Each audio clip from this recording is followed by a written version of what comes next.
Hello everybody and welcome to the Genshin Impact live stream. Hope everyone is a wonderful Saturday. Hello X9 and Sinbad. I hope you're having a great day. I'll be coming better soon to my live stream. Okay, been a while since the last Genshin stream. Tuesday, right? Yeah, really been a while. We have a new event to clear, although I've heard there isn't really much to do in it. And then just the regular resilience activity, it seems like. Or am I forgetting about something? Oh yeah, I am actually. I am forgetting about theater. But first let's do dailies. So it's not just resilience activities.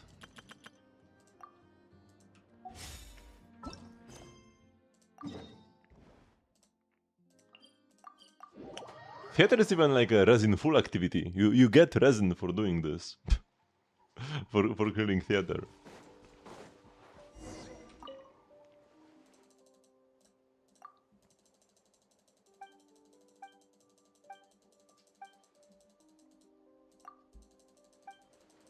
Although, if you think about it, kind of anything you do gives you resin. Just very slowly.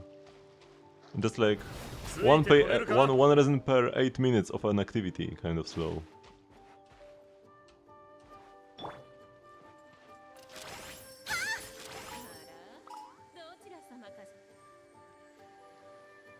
Oh, she gone. The rest didn't even aggro me when I killed this girl. Something new to test myself against. Wait, are they not gonna aggro me? Yeah, I thought they would never start attacking.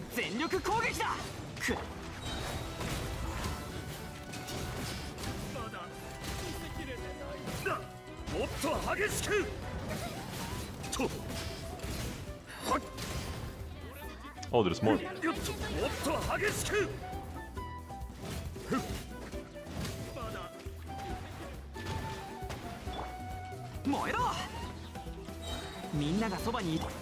Don't use Durin's burst to not destroy the disc. Not like it matters. But you know, to clear the quest properly, I'm supposed to not harm the music. So yeah, let's be a good boy and leave this intact.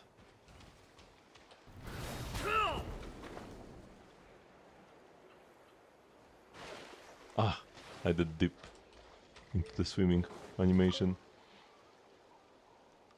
A brilliant battle.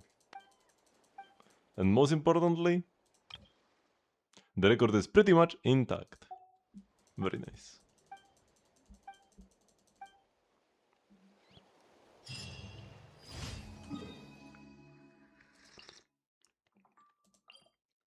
I should go here, I think, actually. You never want to have to climb up to get to a daily quest. So if I tip it down there, I will need to climb up here.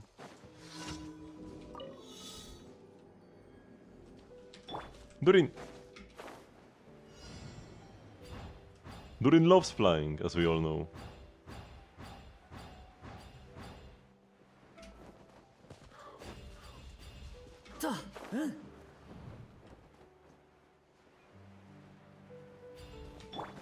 Although when it comes to running, it's Varka's turn. Hello, Sayanera. They aggroed me first. Just so you know. They aggroed me first. This is just self-defense. Especially against the babies.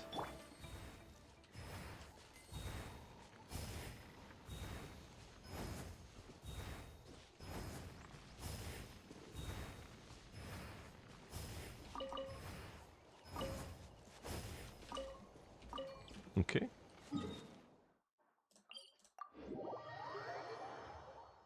What are these noises, man? My neighbors sometimes make the weirdest noises. It's when the whole day is today cleaning your garden, and the whole day today building your chair. Ooh. Like a gaming chair, or an office chair. Mine came in one piece, actually. Ooh, we can do this. Boink.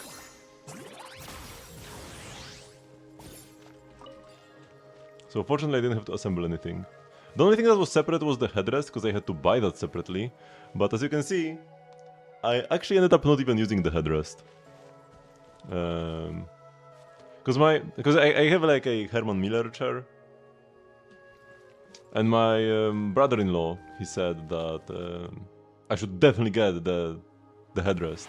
Because like gonna be so much better with it. So I did.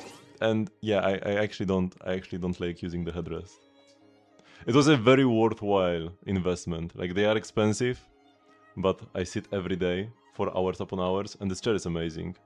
Especially for like more active sitting. It's actually pretty bad if you just want to like relax in it. We'll do the stair in just a sec, by the way. It's pretty bad if you just want to relax in it, if I wanted to like watch a show or something. Cause I can't really get like all that comfy in like a reclined position or anything. It's not like terrible, but it's not great for that. But when I'm actually doing something, like when I'm streaming, it's so comfortable. And like in a way where, because I can make it so that the chair, instead of being like this, it's kind of like this a bit. Like it's kind of sloped down. So my legs are actually still kind of working.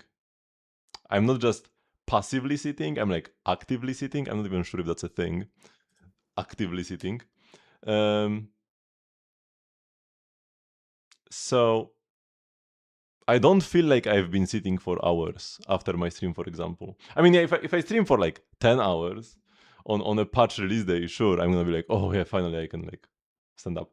But for like a 3 hour stream, where maybe all I get up for is just a little bathroom break, it's actually very comfortable. No regrets. The pillow, oh yeah, yeah. Like a lumbar support. An IKEA chair for like 7 years. Yeah, good chair is. It's absolutely a must.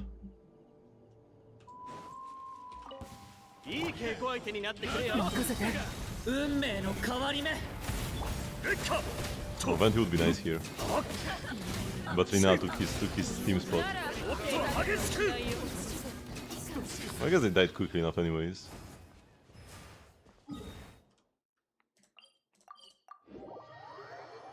I had like a gaming chair that I got from my brother-in-law, the same one, who later recommended me the Herman Miller.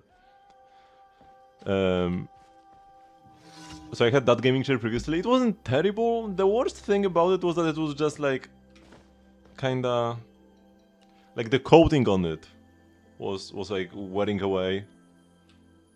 Little it was like flaking off. That was like the worst part.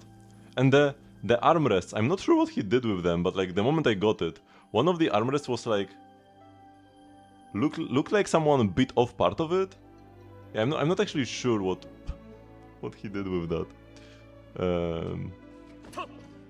And I now use that gaming chair upstairs where I work, because here I have my gaming space and upstairs I have my office space.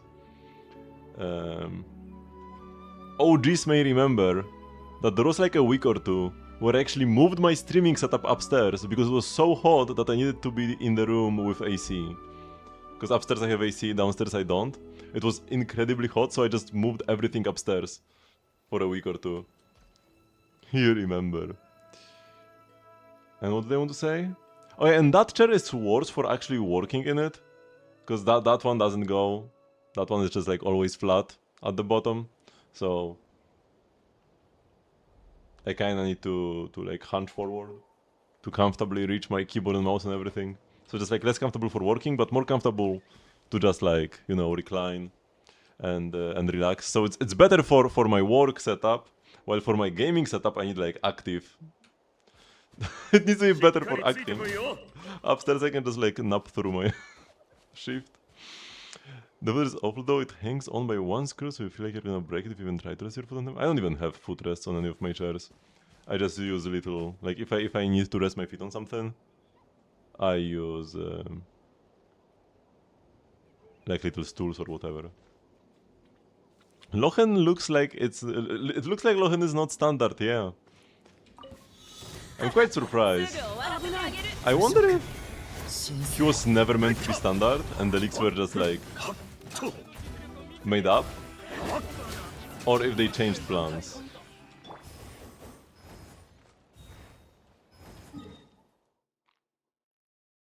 I feel like base Lochen is okay. I just hope they would buff his cons a bit if he's not standard.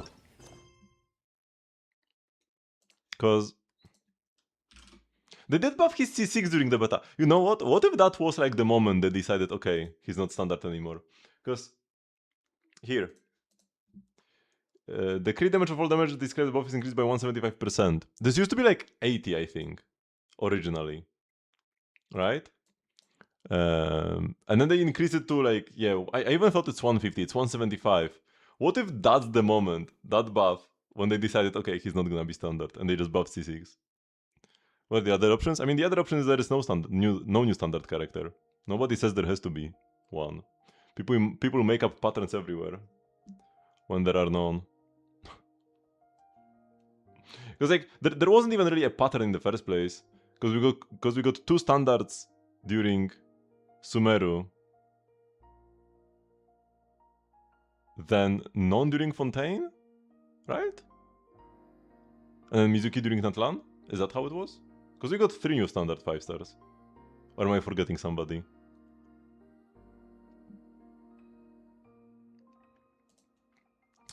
So yeah. If there were no new standards during Fontaine, if I'm not forgetting anybody, then that actually even fits a pattern better for there to be no new standards in Not Cry. Like every other year we get a standard, and then in Sumeru we got 2, but that was just making up for the earlier years. Sumeru's making up for like 1.x, I guess, or whatever. I mean, 1.x had all the new characters, but those 1.0 characters don't count towards any patterns. But yeah, all patterns in Genshin are made up. Every single one of them.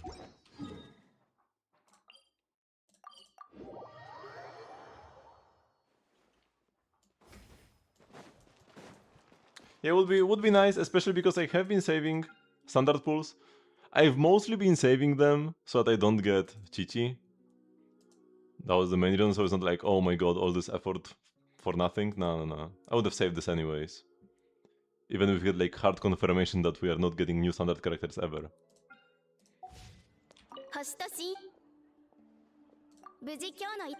But still a bit of a shame. Should I keep saving still? Maybe until next year or something? It's not like anything from the standard banner would help me much. Like Skyward Bow Refine? Maybe? Like that's the one I might actually use.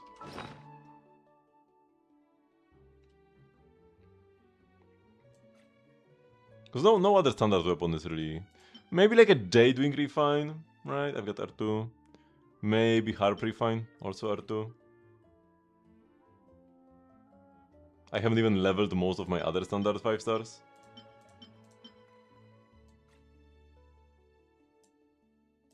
Oh yeah, another Lost Prayers. Yeah.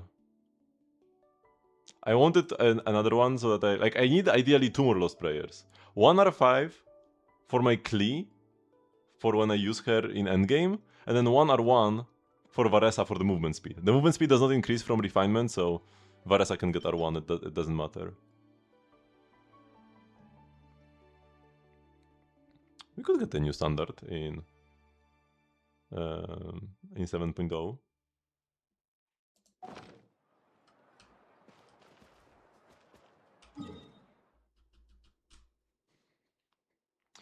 Okay, so let's spend some resin. I don't have anything special I need to farm up for, right? We're just farming artifacts.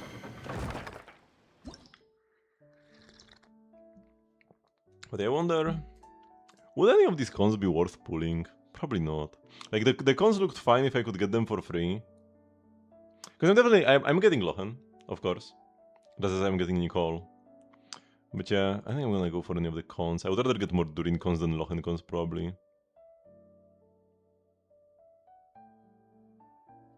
Yeah. These cons ain't it.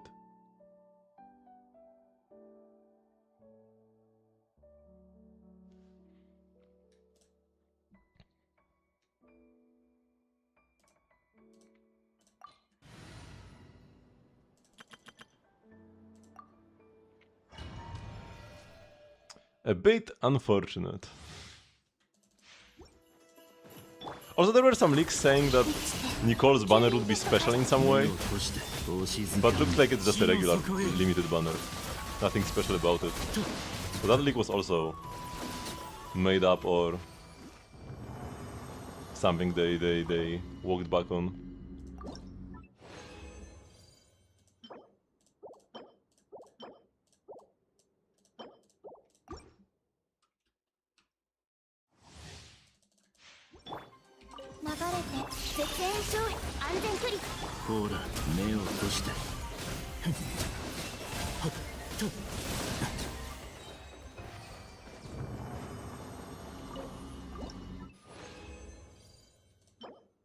EM Goblet?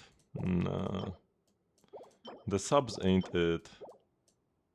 Been a while since I got a nice artifact. I guess I got some like decent Inefa pieces from the exploration rewards recently. Been a while since I got a good one from an artifact domain. That's for sure.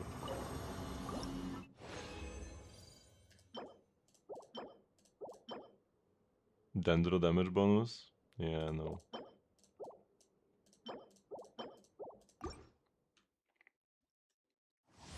The characters we are getting next patch are probably like the final witch characters for the foreseeable future. Oh, I forgot there's one more wave actually.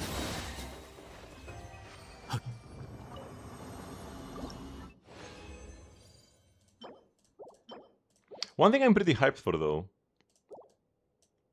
coming next patch is one bonus transient resin per week.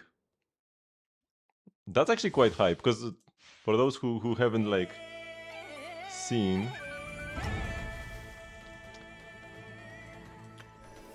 here. Hello, Eklik or Icelicle. To temper thyself in Journey Faria. Here. Now you do like the 8.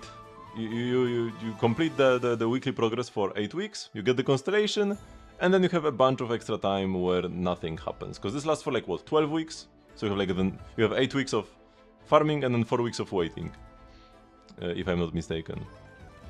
But now, after the initial 8 weeks of getting the rewards and getting the con, the next 4 will actually give you bonus rewards every week. It's a little bit of primos, like 20 or something, or 40 maybe. But what I'm most excited about is a bonus transient resin. Not only is it just more resin per week, which is pretty huge, but also more resin I can save for Stygian as well. Because that means I can have 2 more transients for every Stygian. From 3 to 5 now. I hope there isn't like an inventory limit of transient resin. Because we can have one from Teapot from the previous week, before Stygian comes out, the Stygian ley line. One from the current week, when the Stygian comes out. One from Theater. You can save it. And sometimes even you can have 2 from Theater. From the previous month and the current month. If it lines up well enough. And then one from the previous week. From the Temper Thyself and Journey Far. And then one more from the current week. From Temper Thyself and Journey Far. So you could have up to 6 at once. And use them all on the Stygian ley line, which actually gives you bonus artifacts. And 6 transients, that's 360 resin, which is 3 bonus artifacts. 3 free artifacts per patch? I mean, you also get the like base reward. But like the 3 are if you save them for the Stygian, right? You get bonus 3 if you save them from the Stygian, otherwise you just get like 18 clears. No, wait, how they count? Oh, yeah. 20 per.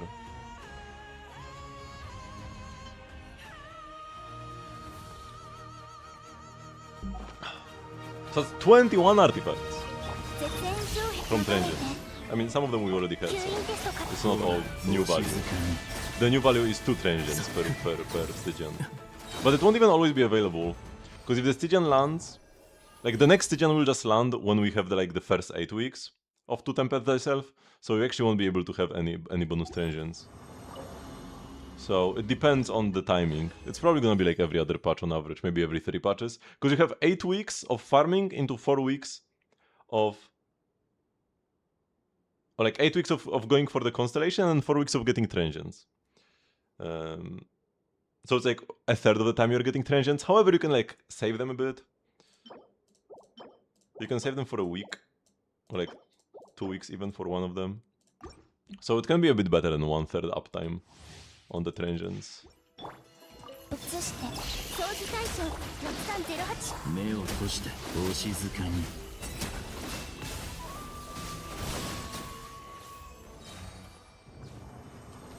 So many energy particles.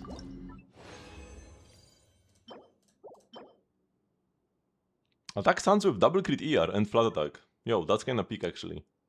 The boss is a 3-liner. EM Goblet with crit rate ER? Those are perfect substats. For my Iluga or something. I actually have offset Suns.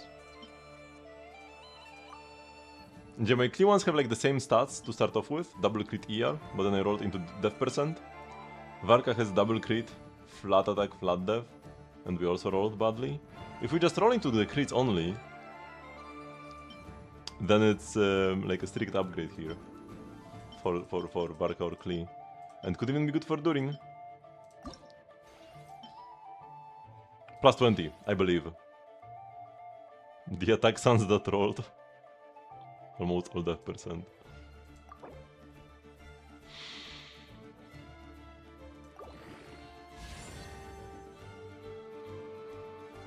I'm afraid to open my eyes, because as long as I keep them closed, I can still dream about like the +4 crit damage. But as soon as I open them, reality will just like collapse onto me. Huh, +3. That's actually not that bad. That can be useful sometimes. You know? I'm fine with that. It's not flat attack. I prefer 3 ER to like only 1 ER. This is pretty low though, right? Yeah, this is very low rolled. Because you can get like 6.5 ER per roll.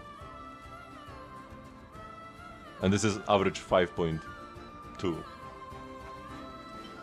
So that's unfortunate. That's the unfortunate part. Energy can always be useful. Durin does need quite a lot of energy in Stygian. For the first burst. Varka never needs energy. Okay, and a crit rate, low roll at the end. Respectable piece. I'm happy to have it. Not like an insta upgrade for somebody, but I'm happy to have it. I've never heard this part of the song. Oh, I didn't hit these guys with my...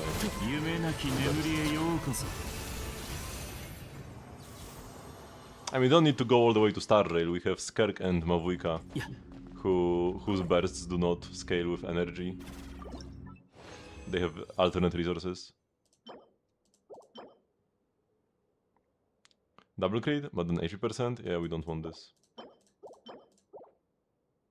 And then there are characters whose bursts you just like don't really want to press anyways, so energy regen is kinda useless. Like Arlecchino or even Varka.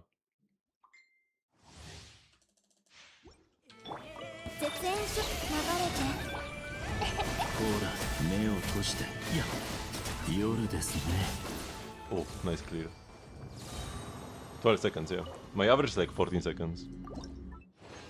Farming Stygian is so much faster, the Stygian ley line, than farming domains. Especially this one that has 2 waves of enemies. Hello, GP Keep. I mean, my stream title is literally Nicole Waiting Room, no? Yeah, it is. But I actually have every character in Genshin. And I will continue pulling everybody for the foreseeable future. Genshin from release, like 3 or 4 years. Then PlayStation decided to unlink your account and you lost everything. That's very strange. I don't think it's possible to unlink an account.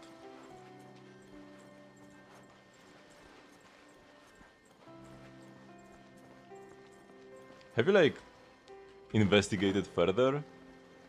Or something, or did you just not manage to log in one time and then you just dropped it?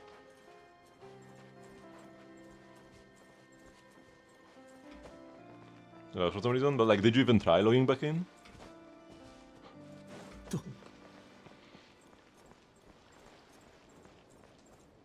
Unless you like never, because back in 1.0, you could have made an account that was not linked to a Hoyoverse account. So maybe if you never linked it afterwards, because I think they only started requiring it later on. I'm not 100% sure, because I just had a Hoyo account from day one. But maybe there could be some shenanigans with that, if you never bothered to link it with a Hoyo account. Even then, I don't think you could just like lose it like that.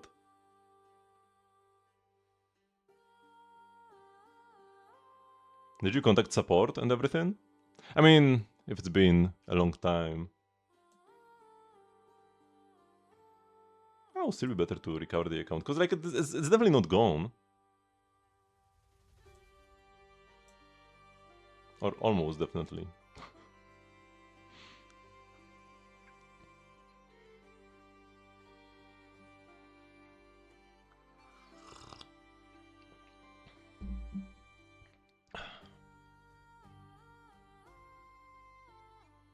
You never found the motivations from the beginning, yeah. If I lost my Genshin account, I also would probably...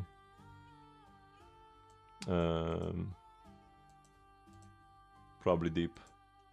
Although I don't know, I love Genshin so much. If I lost my Zenless account, I definitely wouldn't start anew. Was that the Sucrose want? EM. That's it, only EM really. There are some teams where having a bit of ER can be useful, but like, meh. You don't really care too much, you just want max EM. For the weapons, you usually either play Thrilling Tales of Dragon Slayers. If you have a high refinement Wandering Evenstar, it's a more comfy version of Thrilling Tales. And then if your DPS is not an attack scaler, you can just play an EM stat stick. Like Sackfrax or something, just something that gives you more EM. But ideally a weapon that buffs your team's attack is better if you have attack scalers in your team. So like here I have Flint and Inefa, Wandering Star, buffs them both. Almost always Vivi. If you play her in like a Nefer team, you can play like 2-piece EM? Or maybe something like Instructors? Do you even proc Instructors reliably though? No set matters that much. If you cannot swear or anything. But yeah, usually just Vivi. And yeah, that's it. You don't even need talent levels. My talent levels on Sucrose are 2-2. Level 90 can be useful though, because her swirls can deal some damage. So that's okay. How is Promea? I think she's strong, but I don't know. I'm not interested in her enough to actually like learn anything about her, unfortunately. And Sucrose cons also don't matter. None of the cons really do. C1 can sometimes be fine, like extra E-charge, but usually you don't want to waste time casting your E twice anyways. And like C6 gives like a tiny bit of damage bonus to your team if you absorb an element in your burst, but it's pretty unreliable. So you don't really care about it anyways. A C0 Sucrose with a 3-star weapon and level 1 talents is pretty much full power. Incredibly cheap character, an incredibly strong one.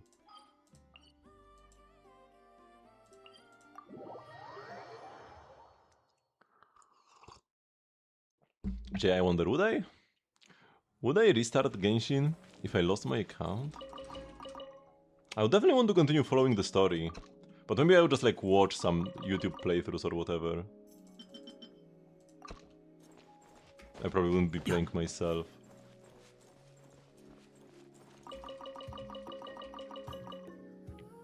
Because I'm very invested in the story and the world building of Genshin.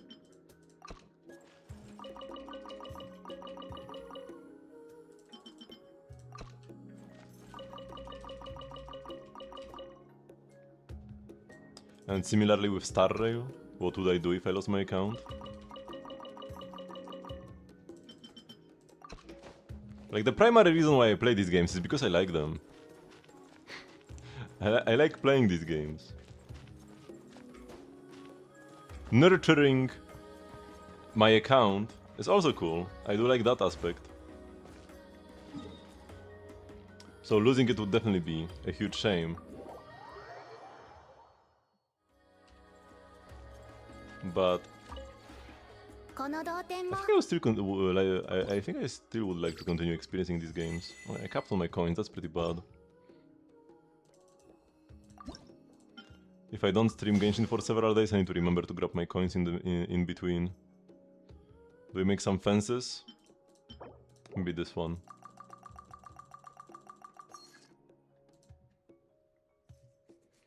Your study is linked to an email that doesn't exist anymore. What?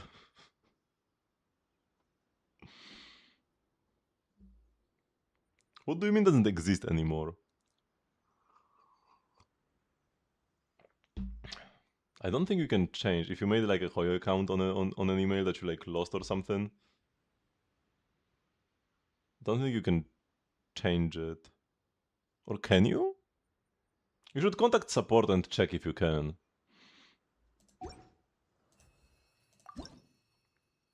Or you're gonna lose that account as well. If you are doing BS like that, then I'm not that surprised that you lost your Genshin account as well. Like, yeah, it's sad that you lost it, but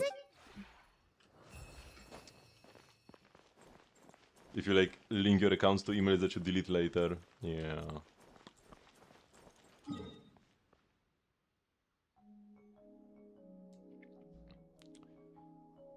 That's like one way to lose them for good.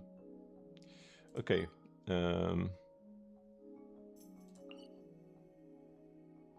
Let's go collect artifacts. Get a start with the chores first. I do like it though. It's not like a chore as in oh my god, I have to farm artifacts again. No, I like doing it. But it is kind of a chore anyways. Here. But not really now, we get Wanderer.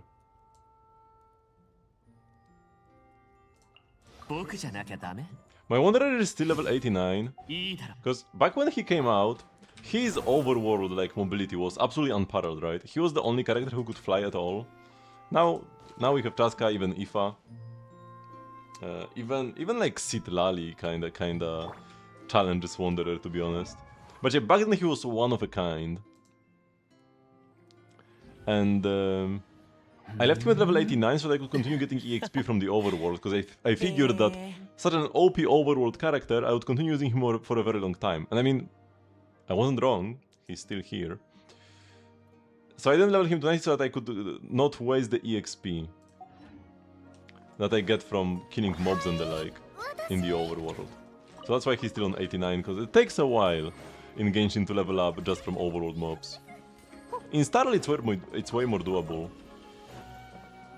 My Acheron in Star Rail is level 79, and I never gave her an EXP book.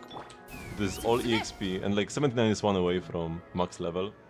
In Star Rail, max level there is 80. It's kinda funny how, like from the main 3 Hoyo games, every next game has a lower level cap than the previous one. Genshin level cap 90, Star Rail 80, Zenless 60, right? It's 60, I'm pretty sure. Will you have a level cap of 50 in Nexus Anima? And then maybe a level cap of 10 in Varespura? I'm very excited for Varespura, by the way. Or whatever it's called. The Hot Office Lady Hoyo game? I wonder when that is gonna come out. But it's probably gonna be still a while. I remember we heard about Star Rail and Zenless for the first time, like around the same time. But then it took like a year and a half more for Zenless to come out.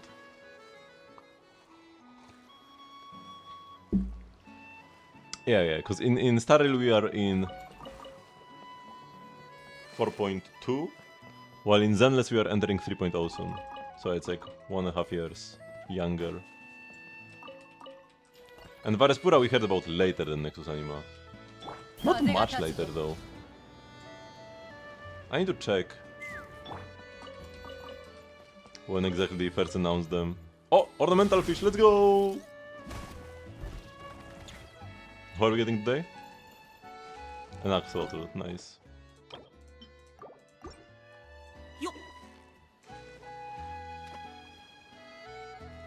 And they got it first try, lovely. The only challenge in Genshin's fishing is just casting the line. And it's not like the fish can run away and you can lose it, it just wastes time. Because like, if you put it too far, the fish will like not swim towards it and you're just waiting for nothing. Or just waiting for a long time. If you put it too close, the fish starts swimming around like crazy and you have to wait for it to calm down. But there's no way to actually lose the fish, realistically.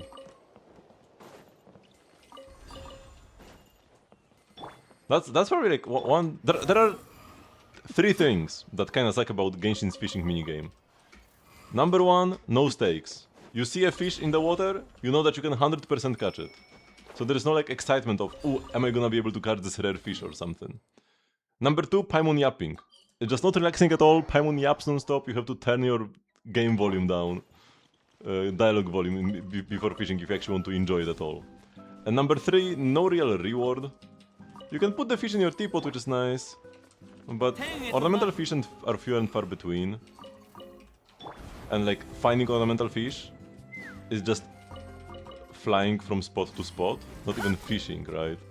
You see that the spot is glowing, you know there's ornamental fish, you catch it. So there is not even like, you know, fishing until the fish is ornamental or whatever. And then there are like no other rewards for fishing really. There were some fishing weapons in the early days, but they stopped doing that. And there wasn't even... Wait, is there a fishing association in Not Cry?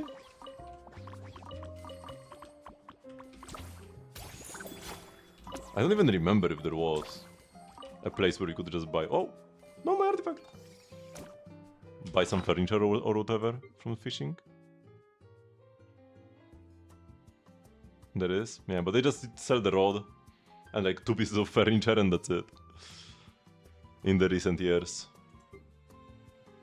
Yeah, so we need to throw out artifacts. Man, I'm kinda rich right now, actually. 157 Sanctifying, 1300... or 157 Essences, and 1300 Unctions. I just really haven't been getting good artifacts lately.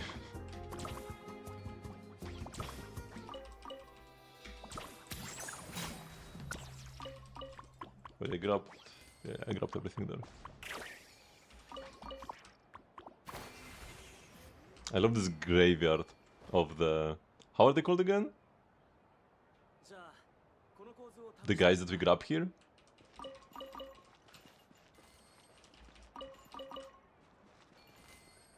The Asha! Yeah, Asha. So yeah, these guys are Asha, and this is just a hat they are wearing. They just live on this island. And we just so happen... I guess they are like similar beings to dragons somehow, spiritually.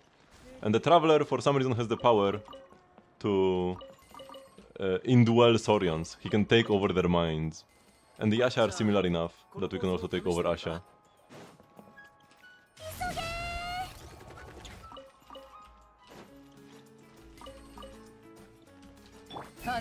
Now, why can we mind control Saurians?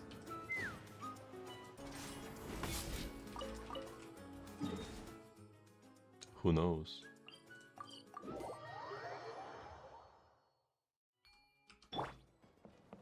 Oh, I've already been here. It might have something to do with the Traveler's origins. There are a bunch of theories about what is Traveler's connection to Teyvat. Because, you know, at first we are led to believe that we were just space travelers and we happened upon Teyvat and then we were locked in here and we cannot escape. But a lot of things are pointing towards us actually being more connected to Teyvat than just that. There are theories saying that our ship's AI is actually the Heavenly Principles. There is our Abyss sibling talking about the flowers that only grow in their homeland. The Inteyvats. So the Inteyvats apparently only grow in the Traveler's homeland. And they only grow in Teyvat, as the name suggests. So, I guess that's a connection. Everyone's sleeping, but you want to turn on the blender to make a milkshake. Is it like really loud or just kinda loud?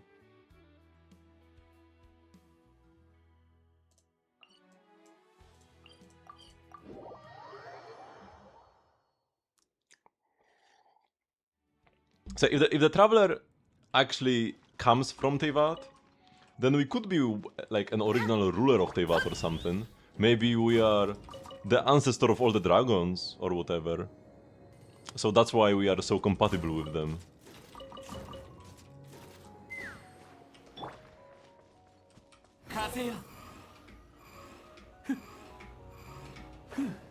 Nah, it's our own power, not Paimon's.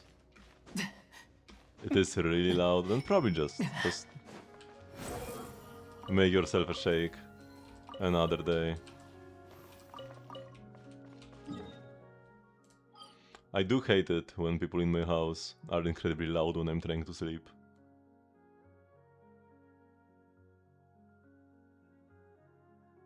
The worst is talking though. Talking is absolutely the worst thing.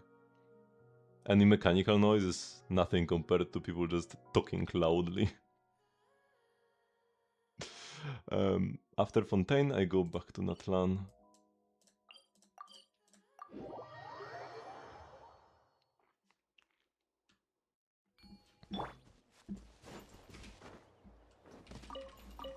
Yeah.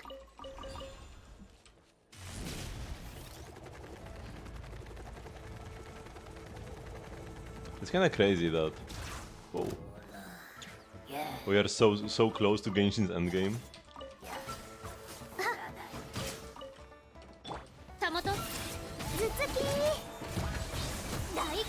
It's probably gonna be like 2 or 3 more years.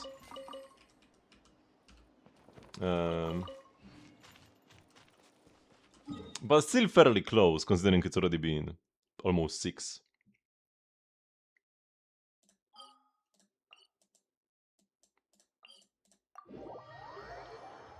What are actually gonna be all the answers we've been waiting for? What actually is Paimon? What's our connection to Teyvat? What's up with the Primordial One and Nibelung?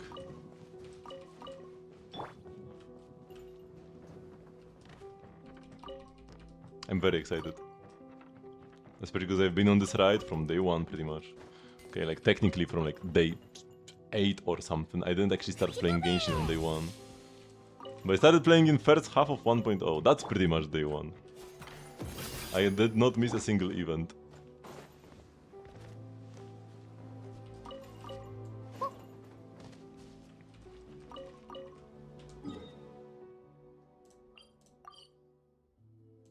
There's construction happening right next to your house and it's hell to sleep in the morning. That is unfortunate.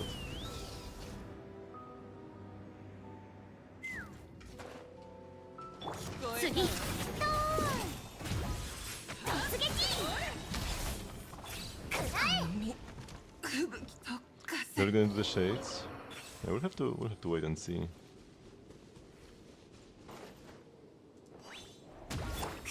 Exactly what's up with her.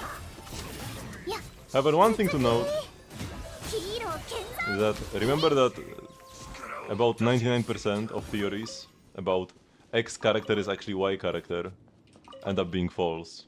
People always, like in all Hoyo games, people have this obsession with like every character being already somebody else that we've heard of or even playable characters or whatever. And most of the time it just ends up being that, you know, this character is just their own character. Capitano is just Capitano. Capitano is not Varka or Capitano is not... not Menogius. Capitano is Capitano. Or how in Star Rail a theory that Himeko is Polka Kakamond was crazy popular. Or maybe even is still? I know, it like never made any sense, so I'm not even sure. We heard Polka talk recently though, so probably then people shut up, right? Like, it makes zero sense why character X would be character Y, but people always make up the most BS theories and then millions believe them. And like, what?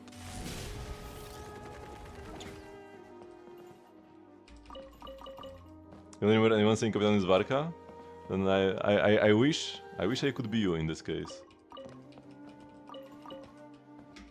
I like theories, but not theories about X character is Y character. Or Baijo is Pantalone. Because they have like a similar outfit. Like their glasses look similar. Oh, so they have to be the same person. And no, not imagine. Don't imagine. It's all absolute BS. Now people actually believe this stuff. People actually believe that Himeko is Polka Kakamond.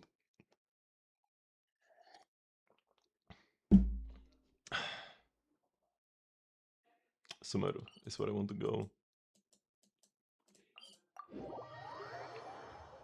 And Baiju's theory is just going on again, yeah, exactly.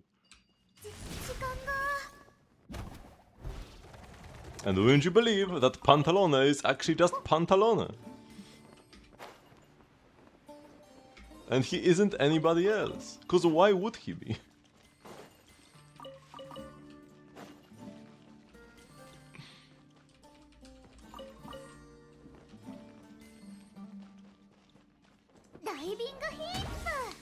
I mean, there are multiple Dottores, but all these Dottores are just Dottores. Actually, Dottore is the one case where he has shown before. He has been shown cosplaying as other people. Dottore cosplayed as Escher in like the Wanderer's backstory. He caused a bunch of trouble over at Tatarasuna. And yeah, he pretended to be like a Fontanian inventor, I think, called Escher. But then turned out it was Dottore all along. So there's a bit more credibility to X is Dottore at the very least, because number one, he has clones, there are multiple Dottores, and number two, he has previously cosplayed as others.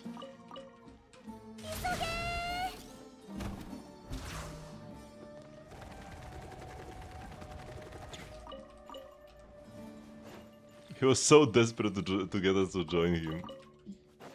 I mean, yeah, we are a descender.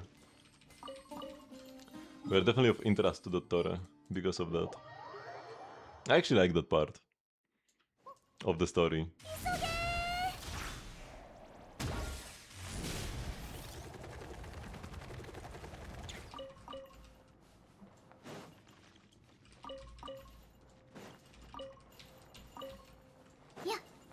I also liked how Hoyo pretty much like told on themselves, where, because when Dottore captured us, we asked like, where are we, when are we, and Dottore said that he captured us for a month.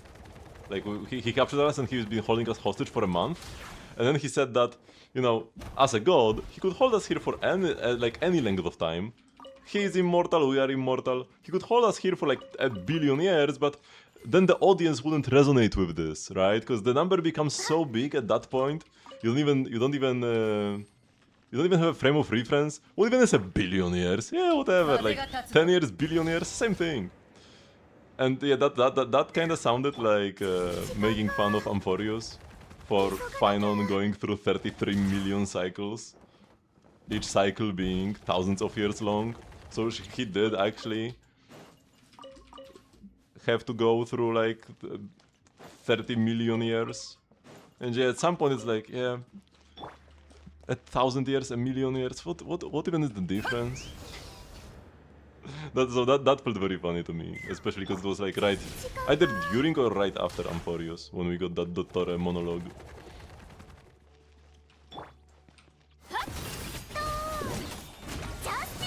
I mean, Dottore did say that anything that Columbina can do, he can do better.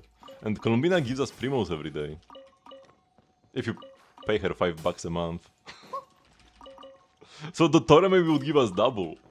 We would have the like 120 from the daily welkin.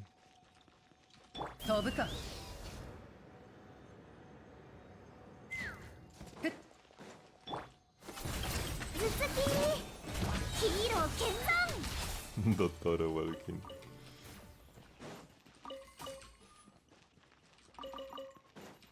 There is a Dottore Welkin timeline.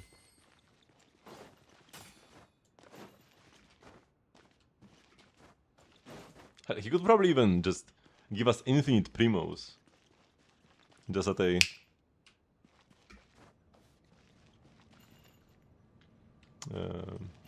just out of nowhere.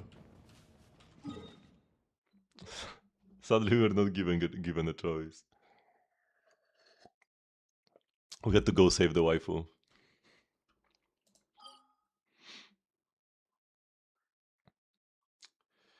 Okay, let's go and check out the robust theoretical discussion.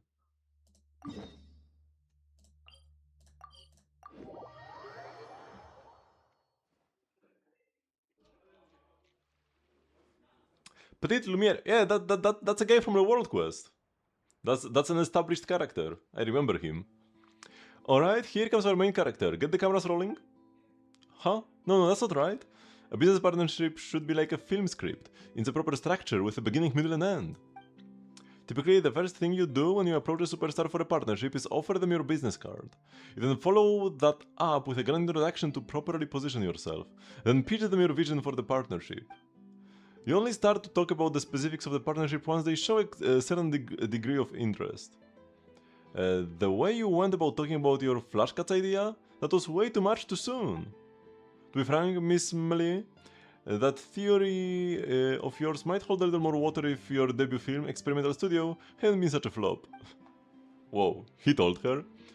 Besides, you tried to approach Jan back at Film Fantasyland, didn't you? I don't think I remember the girl. I remember Petite Lumiere, but I don't think I remember the girl. But if I'm right, you didn't seem to have left much of an impression on him at all. Everything you've said is nothing more than the fanciful thing of a child. The adult world is far more complicated, it's not as simple as you'd think. Oh dear, how terribly superficial of you to use someone's age to debunk their argument, Miss Melee. Your behavior right now only proves my point. What in the world are you saying? Huh, you pretentious little brat. Oh, hold on. There is no need to raise your voice. Can we just sit down and talk this out calmly? I'm sure whatever it is, we can work it out. Did Jan and Paimon really just come to us? I can't believe that worked. Look, Miss Melee, it's like what I said. People care more about the eye-catching parts than the long drawn-out setup. We're talking about folks so famous, you might stand in line for 3 days and 3 nights and still not get to talk to them. But now they've approached us simply because they saw us arguing. And now this is the part we pitched. This is the part when we pitched our proposed partnership. Oh no, this is the part we pitched our proposed partnership. Okay. You came just at the right time, you two. What do you think about our Flash Cuts pilot? It's a real attention grabber, don't you think? Wait, so it was all just like clickbait.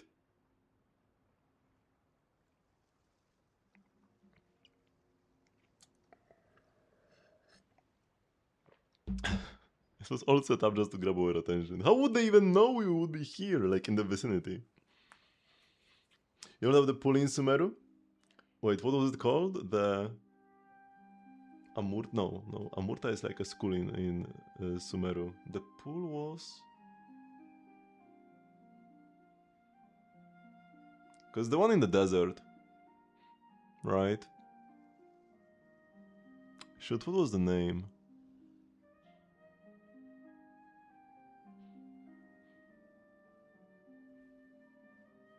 Something beginning with an A, right? Man, I forgot. But yeah. Pretty much every sub-region like this. Starts with Amrita? No, that's a different thing as well. Amrita and Murta. Or maybe it is Amrita. Is it Amrita?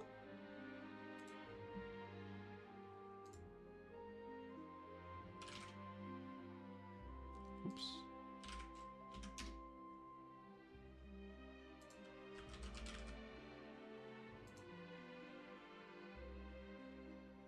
Oh yeah! Amrita is a substance created from the remains of the original hydroarchon Egeria. Yeah, and that's where the pool comes from. Yep.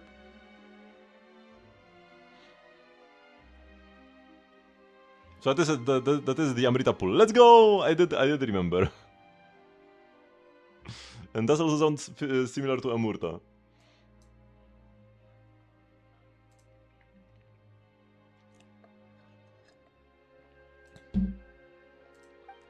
Huh? What cut now? Weren't you two? What, having a fight? Huh, no, not at all. An adult as dignified as her wouldn't get worked up over the words of a mere brat now, would she? Pfft, that's true. Especially when I'm dealing with precocious brats who act like they are all grown up. That doesn't sound like not a fight at all. Anyway, don't you think that walking right into a high-tension scene like that would make anyone want to see the rest? Anyone would try to stop the argument, you mean? But what if you'd known back there that we were shooting a short film? There are a bunch of like grammatical errors in this, or typos in this dialogue. We were shooting a short films, and there was like one before as well. There was like a word missing. Poor quality control on this even dialogue. You do have a point. If it's something that interests Paimon from the get-go, Paimon definitely want to keep watching. And that's the USP for flash cuts. The viewer gets to see the most gripping, most emotionally charged content in the shortest time possible. They're just filming TikToks. Not only that, unlike regular short films, flash cuts are designed for quick viewing. Between tasks or while you are on the move, you can easily watch one while taking a break on your travels. Yeah, they are filming TikToks. And you don't have to be a professional director or cameraman to make a flash cut. Anyone can create or watch a flash cut anytime, anywhere. Content-wise, well, how would people like watch it though? People don't have phones in Devat. Content-wise, you aren't restricted to storytelling either. Your flash cut can be about anything from a dance to just some beautiful scenery. Does a format like that sound enticing to you? It sure does. Now Paimon wants to shoot a flash cut herself too. But of course, we need some star power to guarantee we get the eyeballs we need. And that means we need someone whose name is known in every corner of Tevat. That's right, I'm talking about you two! Exclamation mark, exclamation mark, exclamation mark. You do know that stars command hefty appearance fees, right? Oh, please rest assured that Mr. Petit Lumiere and I have, after our time at Film Fantasyland, raised enough money. You'll certainly get your appearance fee. Besides, think about how you might become known as the father of flash cuts once we make it big. Not only that, flash cuts has truly pushed the boundaries of filmic language. With your experience behind the lens, you will be able to narrate purely through visuals, without needing any dialogue. This all sounds really fun. Shall we give it a try on? So we get paid? Sure, let's give it a shot then. Excellent, we'll start shooting as soon as the two of you are ready. I've already selected the camera positions. I also have the film camera props and post-production lined up as well. All you need to do is use them as you please. Then let's get to it. From the available options, select one character to participate in each scene. There will be multiple filming tasks to be completed during the shoot. They must be completed in sequence. Once all shots are complete, you can begin the post-production phase, where you will be able to adjust the camera angles. Press Watch Complete Flashcuts to preview the current version of the film.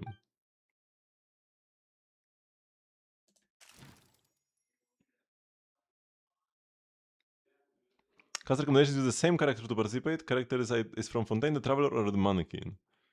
Oh, you are incentivized to use the mannequins.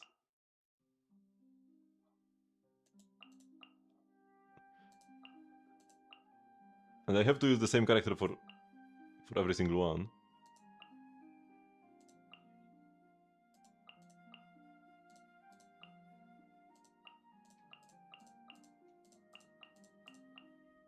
I think I have my horse outfit on. Or I may have the BP one actually, not the horse one. Oh yeah, we have the BP one. During certain film themed shoots, a viewfinder will appear. Please ensure that the camera remains within the range of the viewfinder from start to finish, while moving the characters to touch the guiding lights. In the final cut, the camera within the viewfinder will be replaced with a specially invited actor.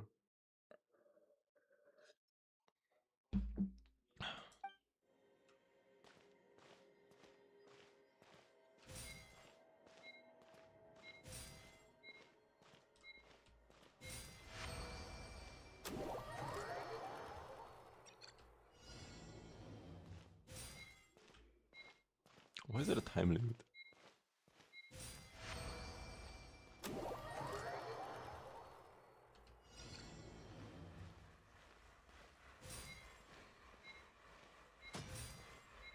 What is this gameplay?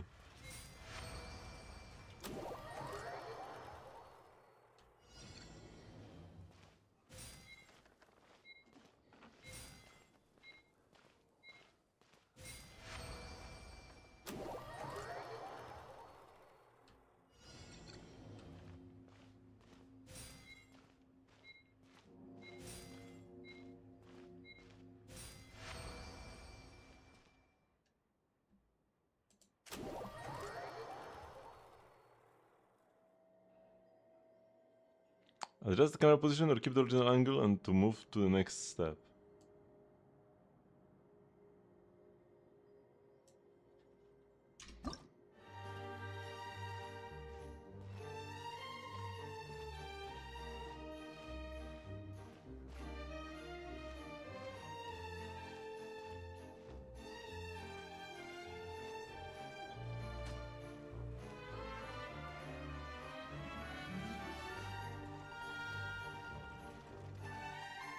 What is this Fontaine City of Crime?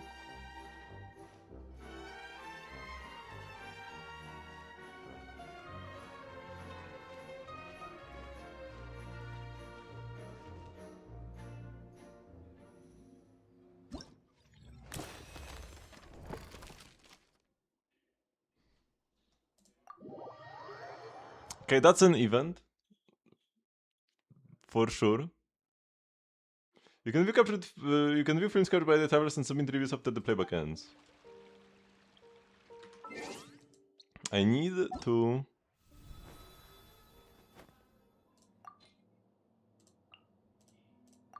change the horse outfit. That's the only way to make it interesting. Whoa. As for the plans for the future, in my opinion, Flashcast is a creative format that hasn't quite achieved its ultimate state yet. At the risk of sounding a little self-aggrandizing, it is worth pointing out that both Miss Maria and I are professional directors. From our approach to directing and shot composition to the use of special lighting effects, we both bring a particular perspective to the table. Therefore, the quality of our work naturally stands apart from that of the general public. However, I expect Flashcast to be something that everyone and anyone can create and appreciate. I foresee it to be a format that allows anyone to enjoy the appeal of making short films, regardless of when or where they are. Then, once they have sufficiently grown the public's appetite for flashcards, the audience for traditional short films will also inevitably expand. Such a trend will in turn serve to elevate the industry as a whole. At least I think so. Having said all that, we may have to devise more dynamic camera sequences so that we can formulate more templates for flashcards. That all sounds like a lot. I apologize, I was just speaking off the top of my head. I wasn't trying to cause you any stress. Right now, all I wish is for the two of you to revel in the creative satisfaction of crafting flashcards. At least I think so. That's Hoyo's commentary on short form videos. About the flashcard storyline, just as you've noted, currently we don't really have a plot for flashcards. This admittedly diverges from the conventional understanding of what a film is. As to how we can effectively have a storyline within the constraints of a flashcard, this is something I continue to investigate and explore. I'm not sure if you recall the first time we worked together. At that time I suggested that you only need 4 shots to construct the smallest divisible unit of a story. And based on the experiment I just performed with Miss Melia, I now believe that we can bring that number down to 3. This is why all the scripts I've given you all ask for 3 shots or fewer. Huh? Wasn't it like 5? Or does he mean like 3 little orbs we grab? And how are the results so far? It remains a work in progress. As we don't have that many completed works at the moment, I have yet to come up with usable templates. As such, it would be a great help if you could continue making more flashcards.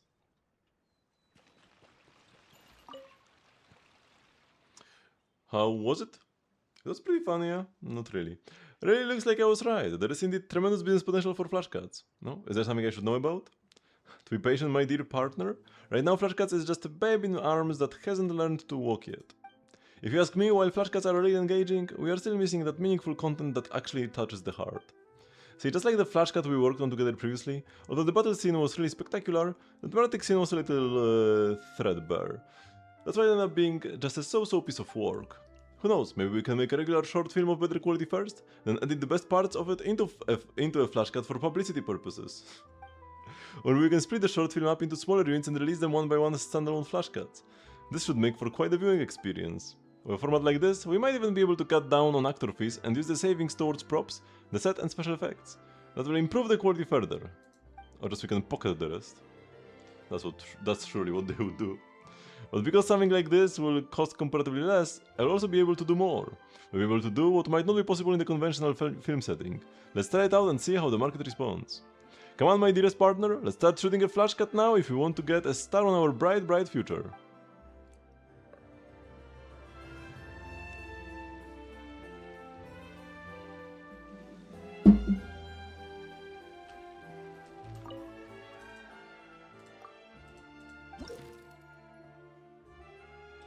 After completing a themed shoot, you can unlock the free shoot mode. In this mode, you can freely assign the same or different characters to complete various performance tasks.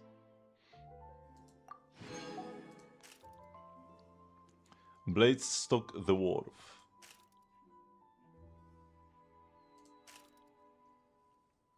What is the core idea behind flash cuts? Without a doubt, we should be looking at visual impact and energy that takes your breath away. And nothing has more energy than a great action scene. My partner, I have full confidence in you. Let's begin.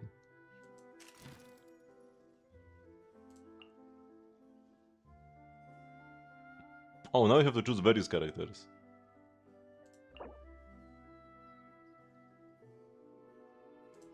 Shoot, man, I can't have the horse everywhere, that's such a shame. We can have the other horse. And a traveler, I guess.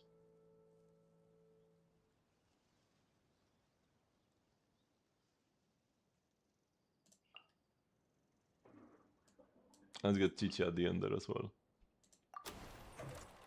The horse should have been in the middle, you know, you'll be like watching a boring little movie and then suddenly you see a horse. In a themed shoots, you must perform the designated actions within a time limit.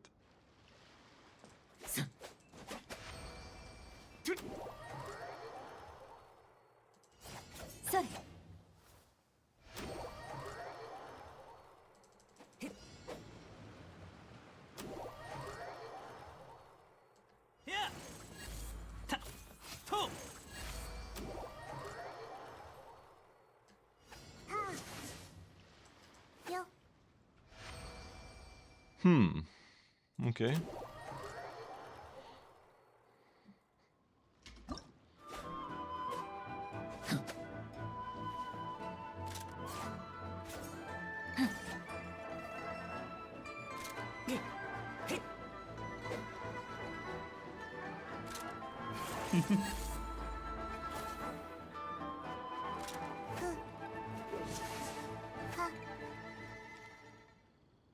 Okay, this was like slightly better than the last one, because at least I got to watch character attack animations.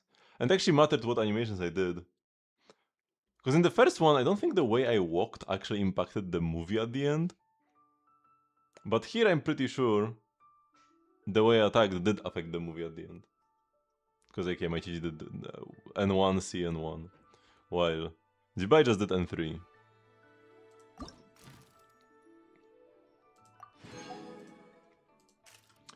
The return of the director. As you know, I once collaborated with my older brother on Employees Leaving the Factory, a work that cast the eye on the storylines of several individuals. This time I hope to build upon that experience and, through flashcards, tell a story set in a distant land. Same character to participate. Oh yeah, now we can have a horse everywhere, let's go.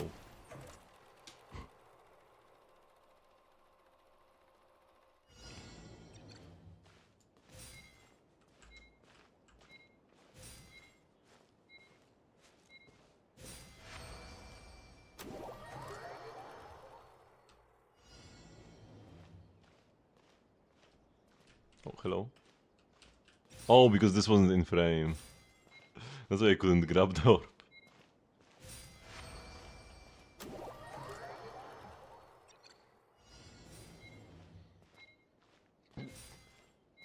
The journey of a horse.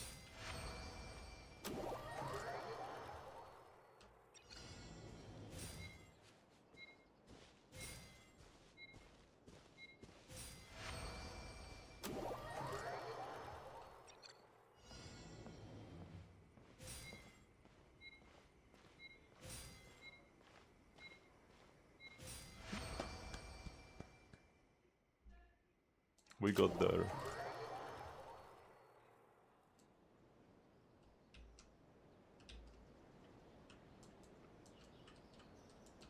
I can't actually... I would like to see my character from like either the front or the side, not just from the back. This kinda sucks.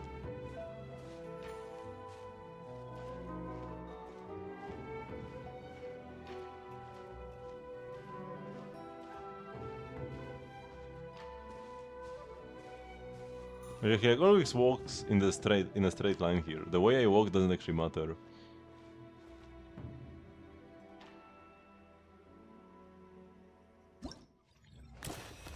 So these ones I don't really...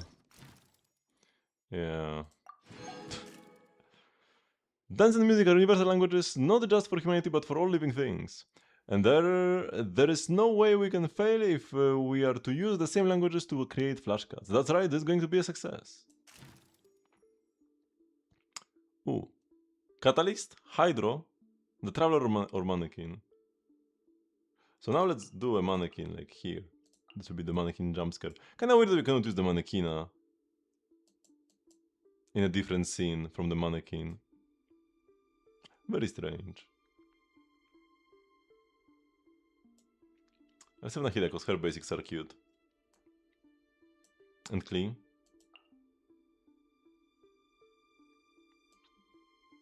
And...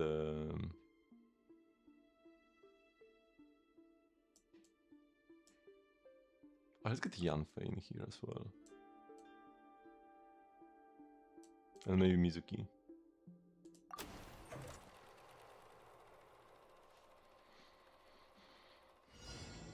As you're doing certain themed shoots, make sure the designated action match the rhythm of the actor's movements.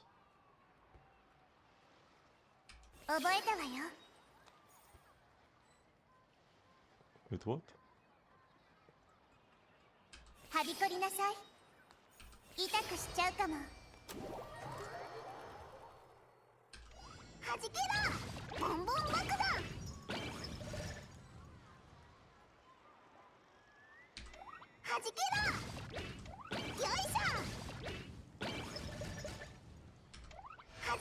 It's kinda hard to match the actor when I have like cast times on my skills.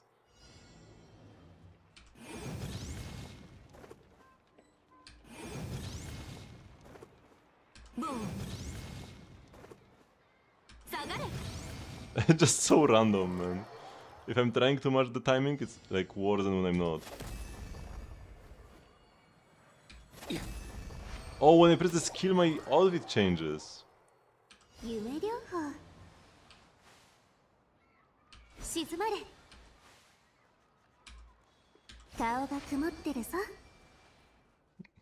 How will this actually look? This has to be so scuffed.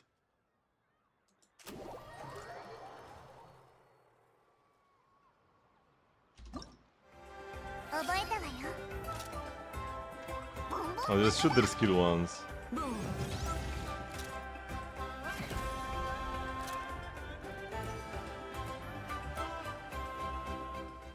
And the whole set was slightly shaking in the Mizuki one, because her skill makes her move automatically. Wowee. This could have been fun if you picked the right characters. Like the mannequin skill actually was fairly cool here with the like BAM he made. Like I feel like Child's skill where he just puts out the blades would be kinda cool as well. We would want skills with like instant impact like that. This one could have been okay, but yeah, the like due to the rhythm part was very weird. Oh, and the rest are locked. We cannot experience the rest of this wonderful event, unfortunately. The ones where you walk are horrible. But the one with the basics and the one with the skills are actually fairly fine, I would say. You can do some fun stuff with that.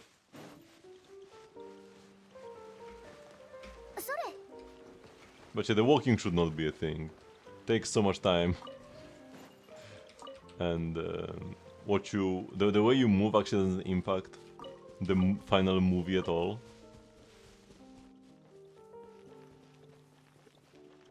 I wonder if there will be a burst one, because like every other one is walking, and then every other one, first we had basics, then skills, so maybe there will be bursts as well. Maybe with the requirement that every character is a 4-star, so that we don't get burst animations. Character that wants to be 4-star and not Barbara. So they don't have a burst like close-up thingy. And just cast bursts.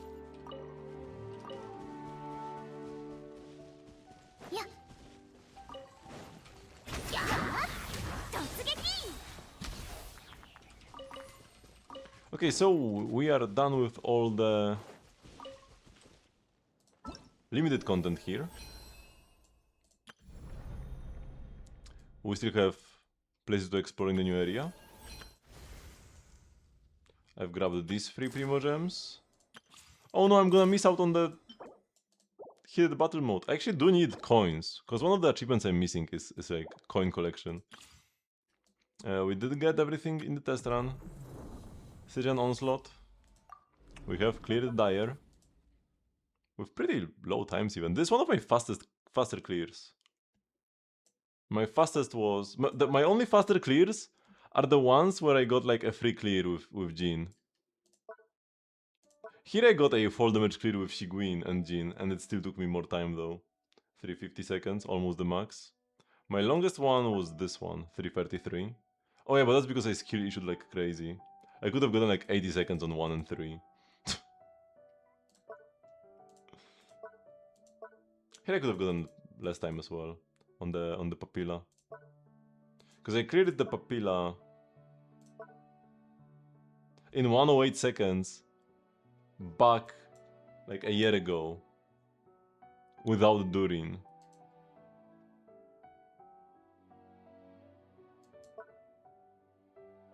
And now with Durin, it should be way faster than that, and I pretty much got the same time. But yeah, Stygian is done. This event fully completed. And rapid capture, we've done all we can right now. So it's theater time then.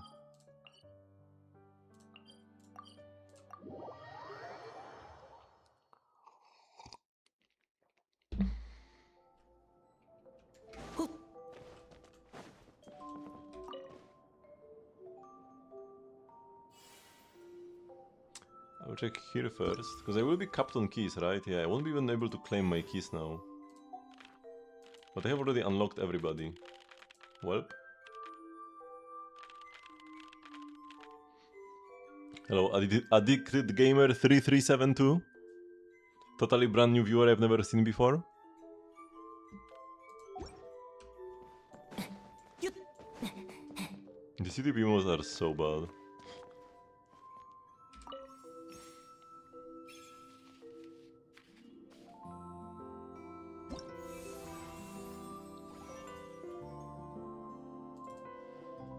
Let's check my supporting cast. Have people used my characters? Let's go! Oh no, I do have Durin here, okay. Klee and Emily. Yeah, I put Emily here. My Emily is not like that strong. I might even have had her on Crescent Pike? No, I did change her weapon recently, so I don't think she's on Crescent Pike right now. Nobody would bother to check anyways, though. But yeah, nobody just owns Emily, so people just want to have an extra character.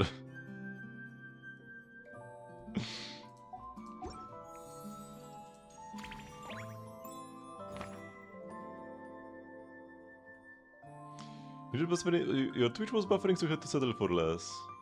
Such indeed. I've had issues with YouTube recently. I have issues when I'm on PC. Almost every time I want to launch a YouTube video, I have to complete like a little captcha first, like a simple one, just click the box. But it always says that there is like some suspicious activity from my network, and I need to complete the captcha to watch a video. And then whenever I'm watching on my phone, I don't get the captchas, but I do get, like, my videos are lagging like crazy on my phone, but when I turned on my VPN, I can watch max quality without issue. Normally I would watch like 480p and the video will be buffering. I turn on my VPN, I can watch 1440p, 60 FPS, and it's fine. So there is some throttling on YouTube's side because of my IP address? What is happening here? Is somebody in my household doing something like illegal or whatever? It's very weird, man. But yeah, YouTube has flagged my network.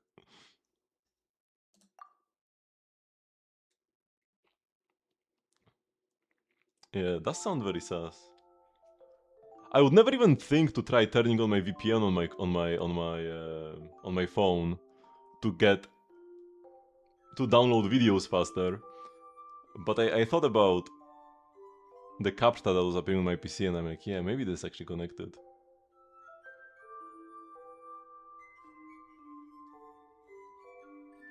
Okay, let's check. But he has the Sea Lord. We should give her the beacon, yeah. And do we have a Burukasha glow set farmed for her? Ato has the Jade Cutter, okay. No longer the 100% crit rate build though, we are now overcapped. RIP. Dela is actually legit, I do use him every week. Kinji is legit, we just cleared Dyer. And Kirara is Kirara. 2-piece deep put. We should probably give her one more piece.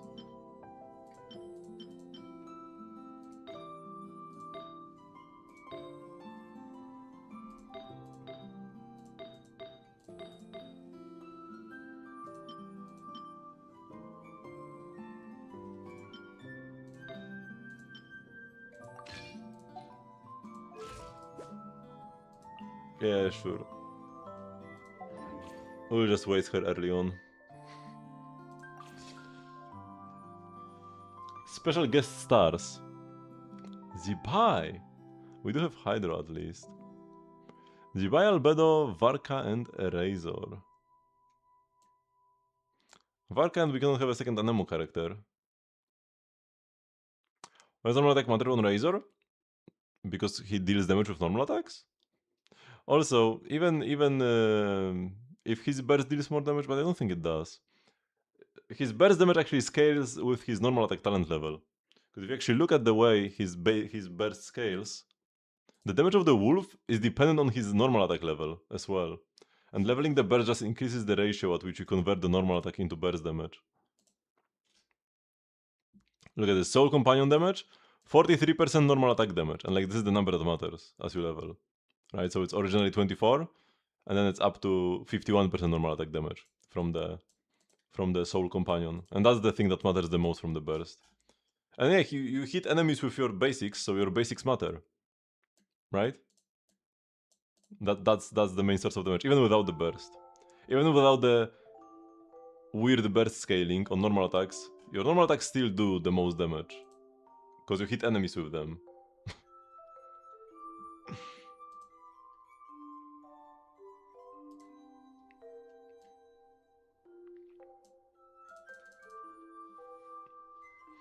The burst is just like a cherry on top, right? The burst scaling with normal attack talent level is a cherry on top. The normal attacks themselves deal the most damage. Because even at level 13, even at talent level 13, this is just 51% normal attack damage. So normal attacks deal double the damage of the burst. Still.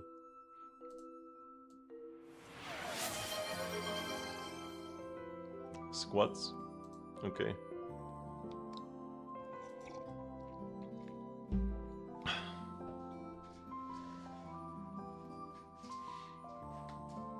And also, you probably get more pyro damage bonus than electro damage bonus on Razor. Because, like, you have Bennett C6, which gives pyro damage bonus.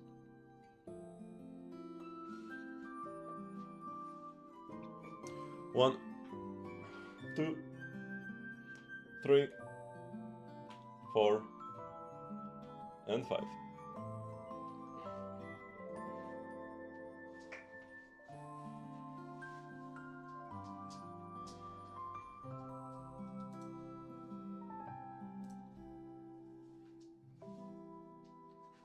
And make sure to not play an Electro Goblet on Razor. I'm pretty sure Pyro Goblet is best, but attack is also good. Maybe attack is best. Definitely not Electro though. Definitely not Electro. I'm not warm in turtlenecks. I have my window open. It's almost night. It's like 9:24 p.m. It's already dark out, so it's not that hot. And even during the day it wasn't that hot. Should give Razor an attack goblet? Yeah. Because he deals pyro and electro damage split similarly, right? Because your normals are most of your damage, but then you have the burst and the skill, which are both electro. So it's probably like, maybe like 60 pyro, 40 electro. Pyro from Bennett C6. If you don't have Bennett C6, do not play Razor. It's unplayable without Bennett C6. Unless you just like really love him, but he will not do well without Bennett C6. Razor's teams can be very cheap in terms of you don't need any 5 stars. Because you can play Razor, Bennett, Fischl, and like Chevreuse. Yeah, that's a very good team. But they kinda all need to be C6. That's the downside. But especially Razor and Bennett, those two have to be C6 the most. Okay, so characters. Bam, bam, bam, bam, bam. All of these are definitely good.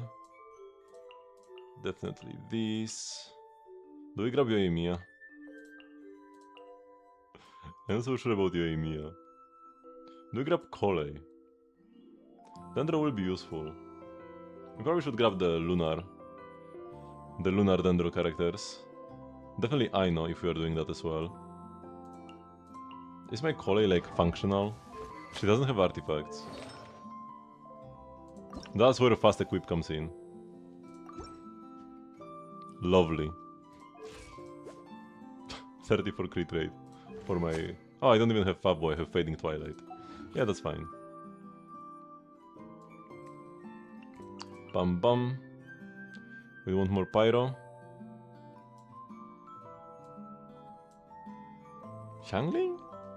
Elene? Let's grab my Yoimiya. She's so weak though. But if we... She can do fine against like the Lava Dragon statue. My Huda would probably do better. I have Shimenawa on her? That's nasty. Also, we need to invite some supporting cast. We could grab a random C6 from Pape.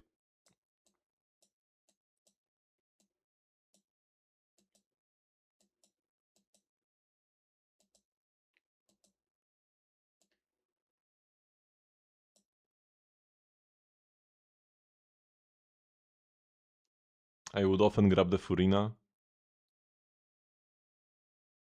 We could do the Lauma. So he's not good without Benny. What if you play him with Albedo and Chevrus without Bennett? I mean, in IT it's okay, because it's IT. But he does suck without Bennett, C6. Specifically C6, right? You don't really care about non-C6 Bennett. But in AT you can play like, I don't know, you can play...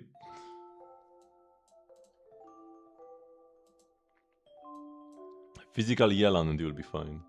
I mean, maybe not, but yeah, you don't need much in IT, as long as you get the reaction buffs. Although Razor here does not get reaction buffs, because he can't proc the reactions. He's like an outsider here. So he will kinda suck actually here. Because you cannot buff like Overload or anything. With Bennett he can be fine, but without him he will struggle hard. If you want to play him in AT, you really want Bennett. Or just put him as like a 4th member in a team that doesn't need a 4th member. Because he will kinda be dead weight. Without reaction buffs and without Bennett C6.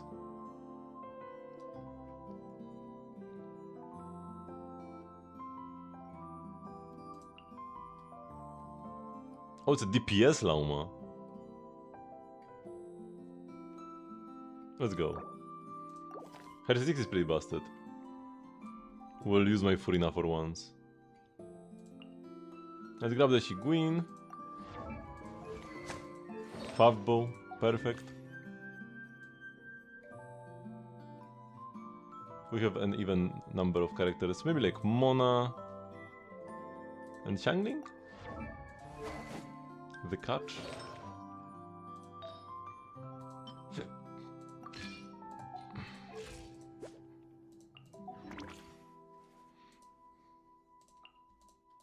Okay, sounds good. I could use some of the special guest stars. Maybe Jibai is worth taking. And honestly, maybe so is Albedo, and maybe so is Varka? Why is your name a different color every time you write? You were purple and then bright blue and now green. What is happening? Are you doing something or is the chat just Pega?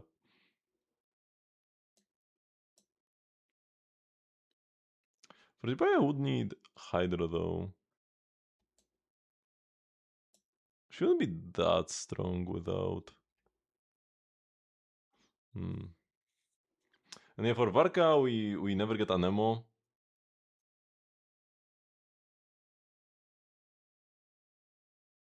YouTube chat shouldn't be delayed.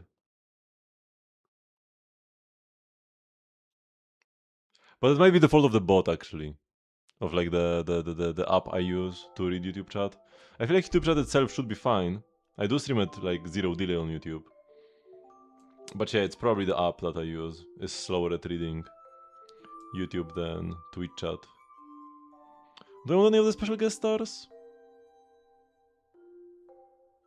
Nah.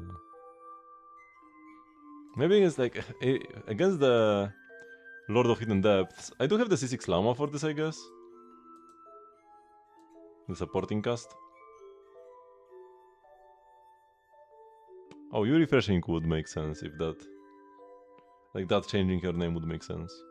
Your name color. I probably do want the Jibai though. Over like what? Xiangling? Or over Yoimiya? I'm so sorry, Yoimiya.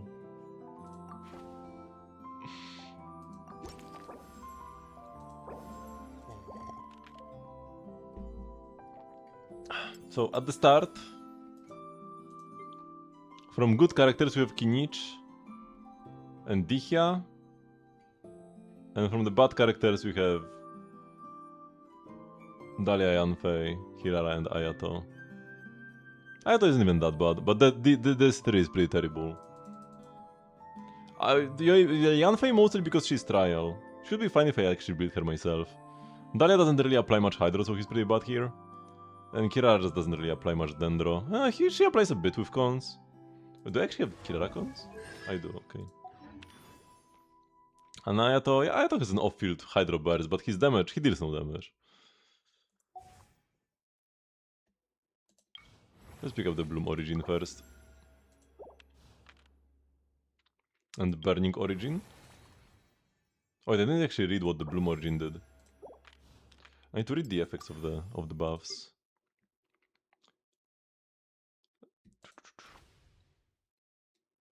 Let's start from Vape. After triggering Vape on an opponent, decrease their Pyro and Hydro res. Ooh, so it cannot carry terrible characters. It only makes your strong characters stronger. Buffs like these are not as good. You want buffs that just...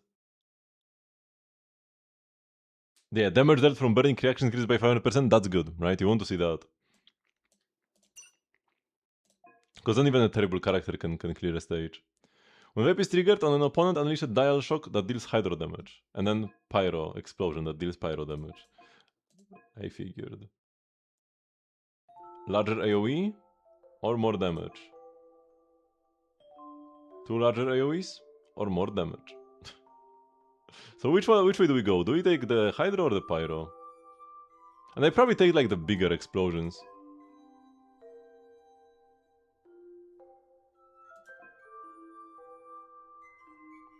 We probably want Hydro. We probably want Titanic Tide, I imagine. And Bloom. When Bloom and Lunar Bloom are triggered, there's a 50% chance to produce 1 extra Dendro Core. Additionally, damage dealt by Bloom, Hyper Bloom and Burgeon reactions triggered by the party member increased by 150, and Lunar Bloom by 45. Okay. Too bad we don't have Hyper Bloom except for like the Razor you could have picked up early. Yeah, maybe you build full EM Razor and you trigger Hyper Bloom. That could be a way to play Razor in this IT. Always create an additional Dendro Core. I don't really care much. And after Dendro Core hits an enemy or a character lands an attack that deals Lunar Bloom damage, additional Wildwood Burst will be triggered that deals AoE Dendro damage. Or when Dendro Core is created, all party members gain 18% Hydro and Dendro damage bonus. I mean, that's something, I guess. After Dendro Core is created, it will create 1 Lingering Seed. These are consumed after touching an opponent, dealing Dendro damage to the opponent. That could be cool. All will be consumed immediately. Instead, they will, when they reach the city limit, they will all shoot at once towards the opponent. I'll probably go for Unchecked Legato. Actually, sounds most fun. Burning Origin, 500% extra burning damage, lovely. A tally will be kept on each opponent when burning reaction damage is inflicted on them. When any tally reaches 6, the count will be reset and a Wildfire Wave will be unleashed, dealing AoE Pyro damage. This can only be triggered up to once every 4 seconds on any one opponent. Or triggers a Combustion Core that deals Dendro damage. After a character's Dendro damage hits a burning opponent. That's probably easier to proc, but I'm not sure about like the values. This probably deals more damage. But yeah, Pyro damage or Dendro damage essentially. Changes it to unleash successive Pillars of Flame. Whew! Or twice the damage. This is 20% more damage, but they are pillars of flame, and it's double the damage and the extra AoE. More combustion cores. I feel like it doesn't matter where we go. It seems like everything kinda is the same thing here. This is better for a Dendro DPS, and this is better for a non-Dendro DPS. So we probably go like pillars, because it sounds more fun.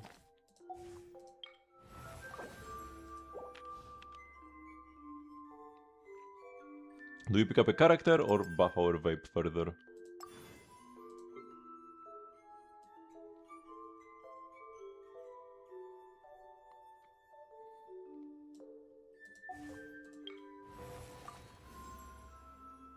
Yes, I wanted the shocks. The tidal shock.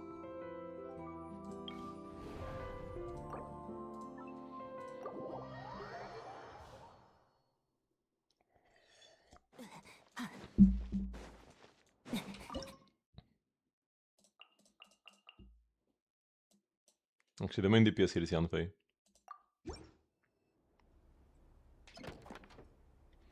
The trial Yanfei.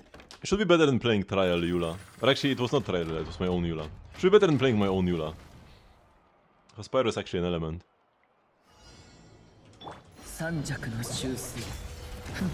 Oops.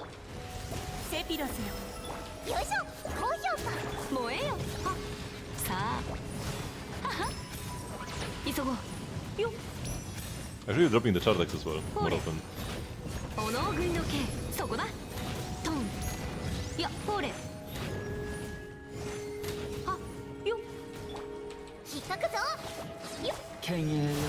Give me the energy for my burst.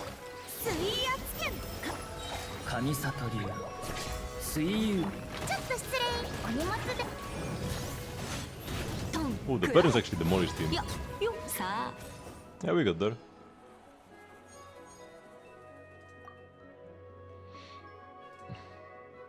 I mean, for Jibai there are two ways to use her. Either just like early on while I still don't really have many buffs.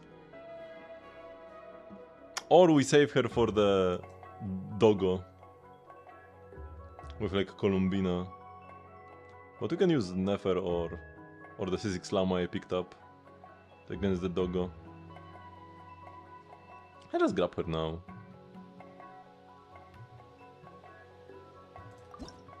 But we kinda need more.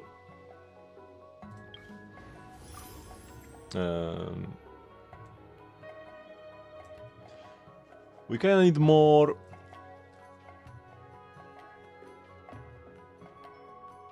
We need more lunar characters to make her work. We need Ainur Columbina.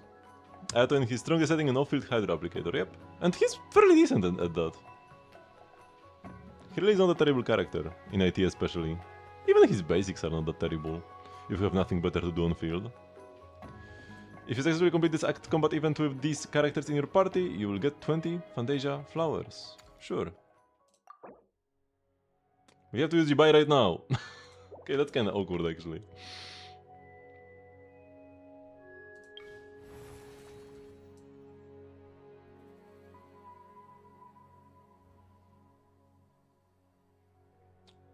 Do I try? Oh, I can't even buy a Hydro character right now. Let's get the Lingering Seeds. Burning Divergence.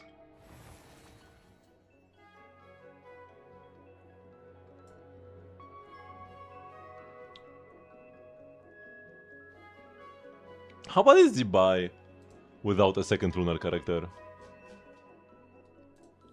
Because some characters are like completely fine and some are unplayable. Like Flints is pretty unplayable, but Inefa is fine. Because Inefa came out, Inefa was the first lunar character.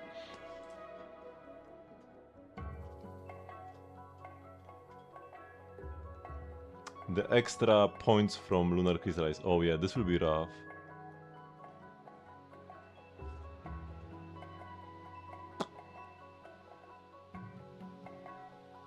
Oh, this is the same effect here and here.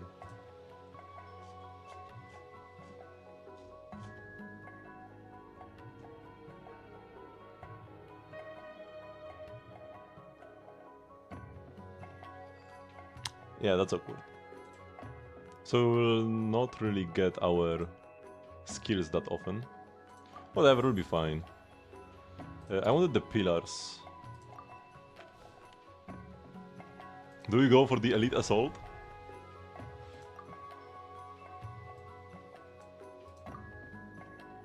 Sure, we'll be fine. With a deadweight Zibai in the team as well. I don't even have to use her. I just don't get the potential 20 flowers if I don't.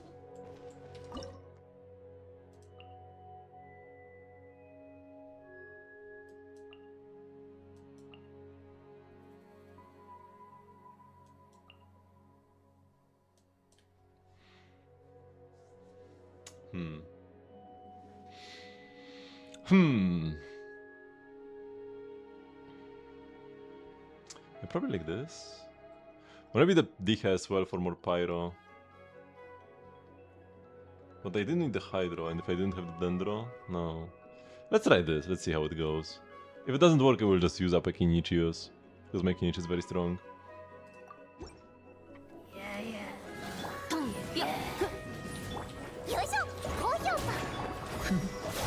三弱の修正聞く価値もない洞察と知恵が律令を生む Right, that was actually fine. そこ払い清めましょうせや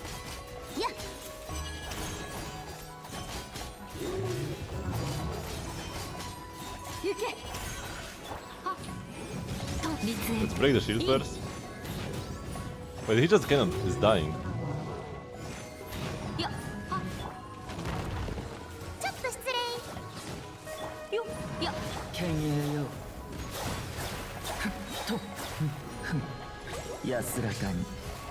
Oops. Yeah, this went better than expected. She's not that bricked, even without Lunar.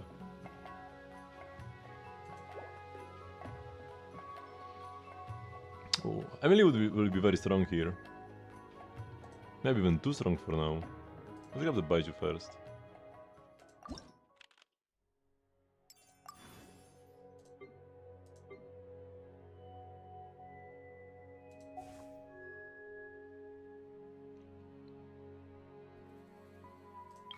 We do fight. Is this the single Kenki or triple Kenki? Single Kenki. There's actually triple Kenki later, right? In this very same, yeah. We are fighting single Kenki in the first boss as the first boss, and the final boss is a triple Kenki. Here you do need healing, so Baiju will actually be useful in this stage. Oh, and then Inquisitus Baptist. Oh.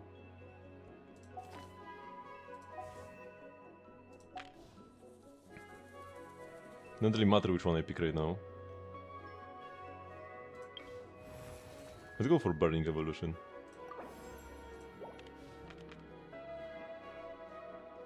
Do we pick up a character? Because who do I use here?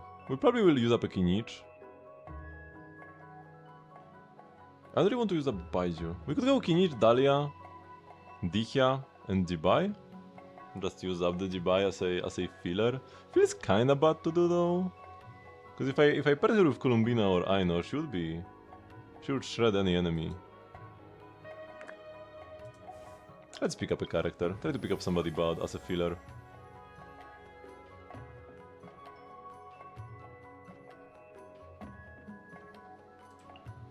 Toma? Or maybe let's pick up Kokomi because she will be useful against the healing stage thingy. No, but he'll probably be strong enough. Toma works better with Kinich if I want to just use him up twice here. Let's pick Toma actually.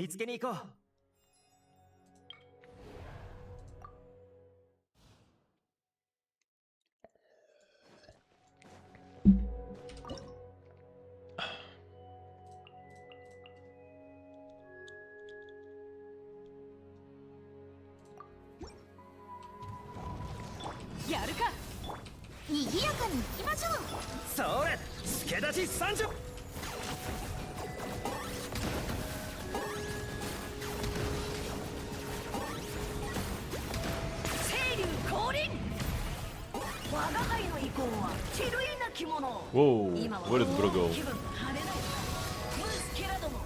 炎の盾俺が守るよええものだ I didn't even... I just tapped E, and yet I still missed my shot. That's how 気に far 気をつけろ away 面 he 白くな was. ってきた風神様の行くぞ5時の炎退路はない Where is my thingy? My god, what was happening in this fight? I couldn't see my slice of pizza. Oh! We've got the Aino to actually make the Jibai work. Should be pretty good against the Doggos. Another companion maybe? Because he will do the Jibai, Aino, Baiju. And maybe Toma. Aino's Hydra up should be better than Toma's Pyro up, right? Hopefully.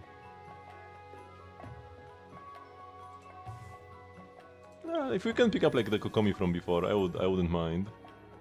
Okay, there is no Kokomi. There is Lauma. There is the C6 Lauma I borrowed. We are running out of Pyro characters though. And Lava Dragon statue is coming up. I want the Lauma later. For the Doggo. And probably for the second event against the Baptiste. Just pick up Mavuika for now. I love myself a mystery cache. More mystery caches.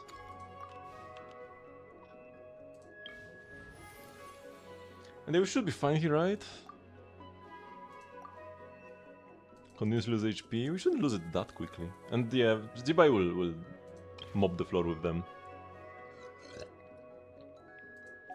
Hopefully.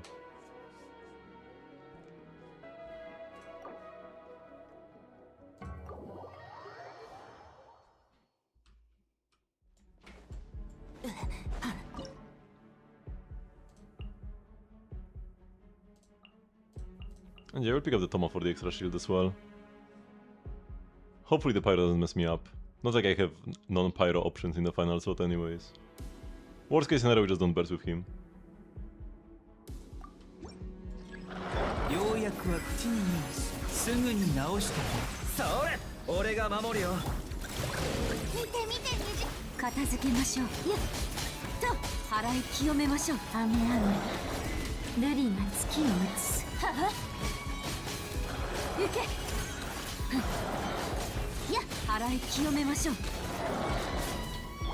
だ水遊びなんて治療しないとなさあ9時聞く価値もないと行け価格守るし先行よ来たれはは行け I have no idea what's happening. そこははさ Oh, and Baiju died actually. My off-fielders can die. Oh. Wait, maybe we do this still? Maybe we still get there? もっと食べたかったのに Oh no, but I lost my ルリが月を打 shrines. つそこ払い清めましょう Oh yeah, we did get there. I just need to survive now. 3 of my party members died, but we are fine. With time to spare.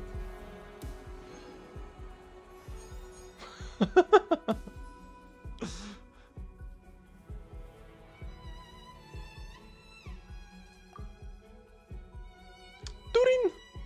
My child. Well, we need more Hydra. And ideally we want to save Aino. In case we need her to like enable Lauma. Although Lama does work without... Lama does work without Lunar. Welcome back, Sayonara. Because Lama's passive is just she buffs... Oops. She buffs regular blooms without Lunar, and she buffs Lunar damage with Lunar, with the Ascendant Gleam. So it's actually, she's worse when she has more Lunar characters in the team. Yeah, this is the only Ascendant Gleam she has in her kit. And she actually loses the Ascendant Gleam passive, which is a stronger passive. What's today still? I got a C6 Lauma from...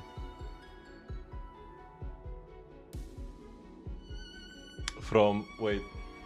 a very precious viewer of mine, whose name I definitely didn't forget.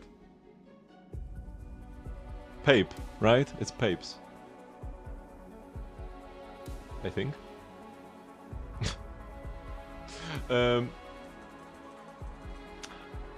We have a bunch of Pyro now though. We have Mavuika and Dicha. We have like three fights worth of Pyro.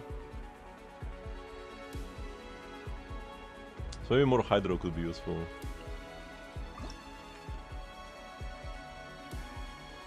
Who do we waste now?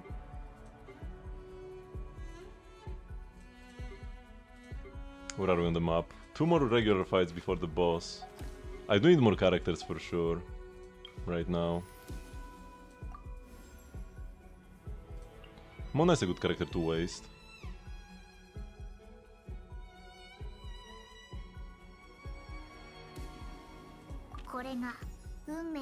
Five away from the Bloom evolution.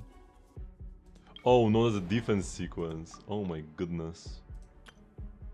I don't think I want the Fatui to attack me. I think I would prefer Mitachoros actually, yeah.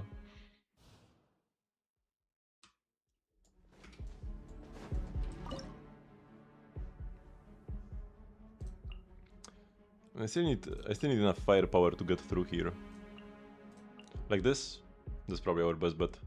Or like our worst bet that actually should clear steel.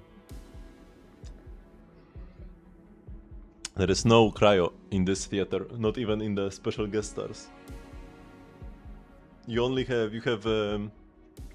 Hydro, Pyro, Dendro, and then in the guest stars you can get 2 Geo characters, an Anemo character, and an Electro character. Vivi Varka would actually be kinda lit here, because you don't get any other Anemo characters, so Vivi Varka would work.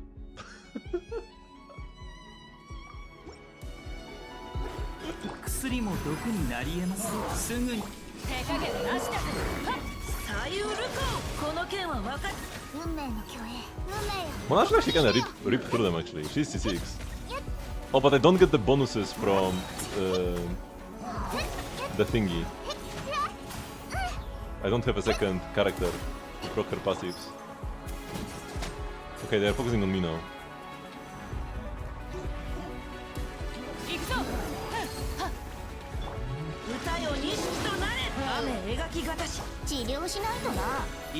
Actually, I should keep fighting them.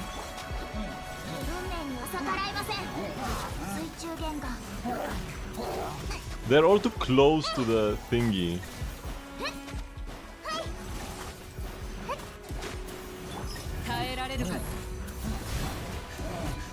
Oh, this actually also damage. Oh, this actually kinda rips through them.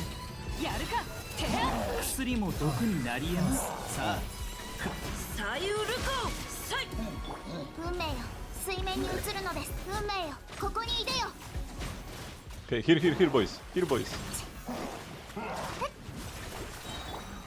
If I fail here, I need to make smarter use of my Monoton. Because that's a thing that exists.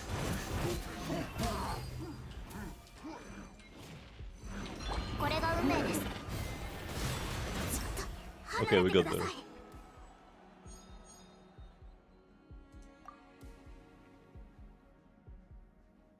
There's one more regular fight here, but I'm out of Dendro characters, we need the Emily.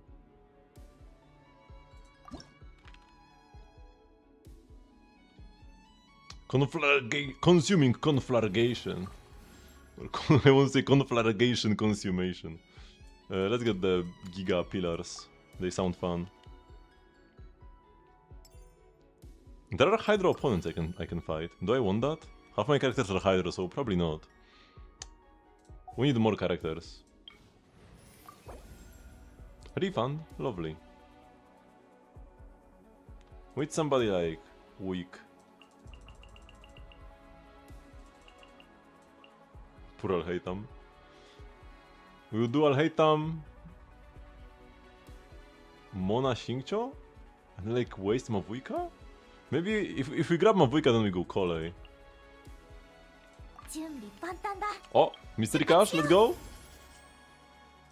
Mystery Cash rare that costs 15. Fantasia Flowers, sign me up. Give me the one where like I lose all my money.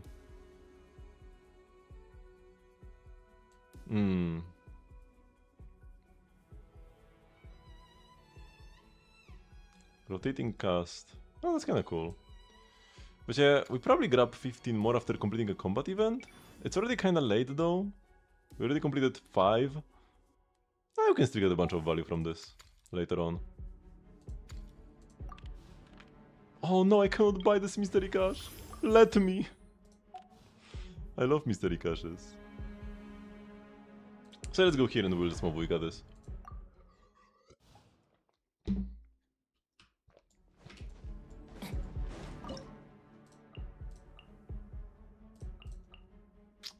This is kinda bad. All my Hydro gone. I was saying I have a lot of Hydro, but I will not have any Hydro left after this. But wasting Emily feels even worse. Because it's actually pretty good. And I do need Aino in case I get Nefer or Lauma. I mean, I guess with Lauma she's actually worse. In case I get Nefer, Aino is good. And she's just like a consistent Hydro player.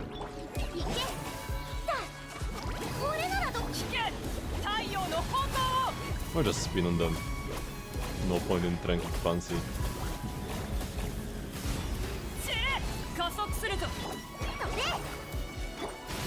Oh wait, I can't. I don't have fighting spirit generation, I forgot about that. Well, this is good enough anyways.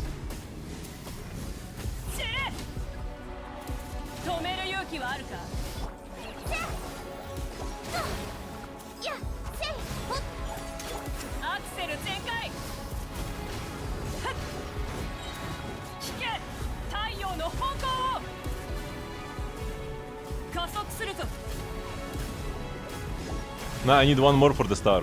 The text that appeared in the foreground, it was for the regular challenge, not the star. Because I did see it, but yeah, only now it's overkill. Because this was for this, and I want all the stars. I have gotten every single star in theater ever available. I don't want to stop now. Nahida Bennett. Ooh.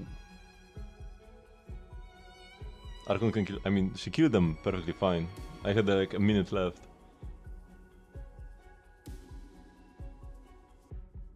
She just needed some extra encouragement from her peers, ideally. So now, versus the Lava Dragon statue, do I just go like all out? Mavuika, Kinich, and Emily? Yeah, it's probably fine to go like that. I still have like Arlecchino from strong DPS. I still have Arlecchino, Klee, Nuvillet, the C6 Lauma I borrowed, Nefer. So if I go Bennett, that's actually a premium Kinich team. And Bennett sometimes can be kinda mid, so using him here is fine. Like, he will not be useful here against the Lord of Whispers if I go Lunar here. Won't be useful here either if I go Lauma.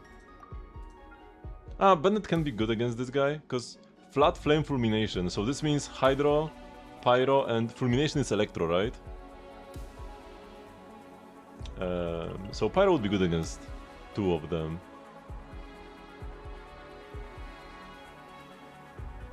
Dendro Hydro are the 2 most important ones though. Because Dendro will eliminate, will annihilate the Hydro and Electro shields, and then you just need Hydro for the Pyro.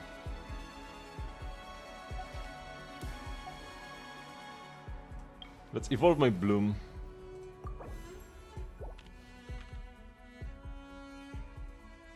Apex Vape or Apex Bloom or Vaporize Evolution. Probably Vaporize Evolution. Especially because against this guy we are not gonna be using Hydro. Yeah. Mystery Cash. No.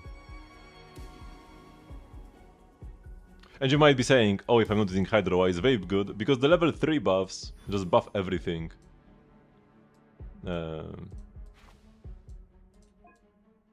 Right, all Brilliant Blessings base effects are enhanced. So my burns get stronger when I upgrade the vape. Okay, so here we should annihilate the guy. Way overkill actually if I use the full team. We could put Cola instead of Emily. Just to, like, for slightly less overkill. Yeah, sounds good actually.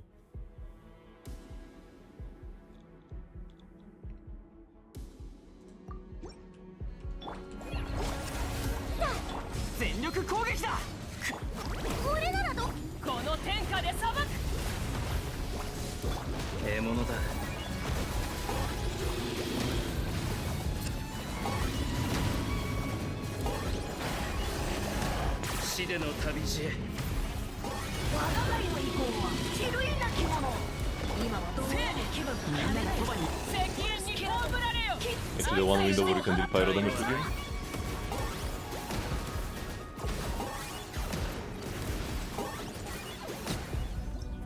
Easy.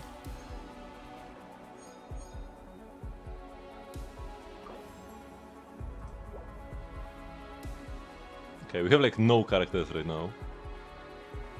So who do we pick up? We can pick up a random Dendro on fielder. Probably Tinari is a bit better than Alheitam.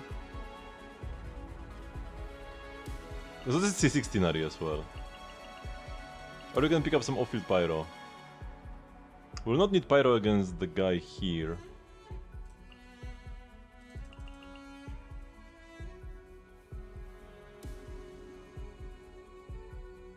We do have more Dendro than pyro now. I want to play my Tinari though.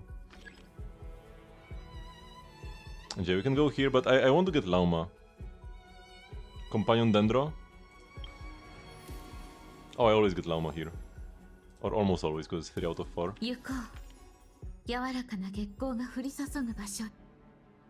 Never fight Abyss Mages. Never ever, don't even think about it. So we'll be going for the Wolves instead. Because they are not Abyss Mages. Oh, and it's even... it's even the Abyss Herald together with the mage. Yeah, you pick this, you lose. So, am I fine? Why no mages? Because it just takes so long to destroy their shields, especially if you don't have the like right character. If you don't have enough up of that element. And you might think you have enough, but then turns out you really don't. The only time I have ever needed to like reset a run or like use the like rewind was against mages. Or actually no, there was another enemy that was like immune to all my damage. Which it takes way too long to destroy the shields and then kill the mage. I have regretted picking mages every single time I ever did so. So with this squad, if I went against the Baptist, I guess we would go like Lauma, Tinari, Bennett, Aino?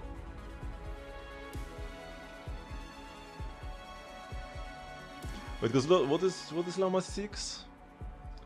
Oh. When Frostgrove Sanctuary attacks opponents, will deal 1 additional instead of AoE thunder damage with 185% of Lauma's elemental mastery. This is considered lunar blue damage. Oh wait, that's kinda busted. That's her skill, right?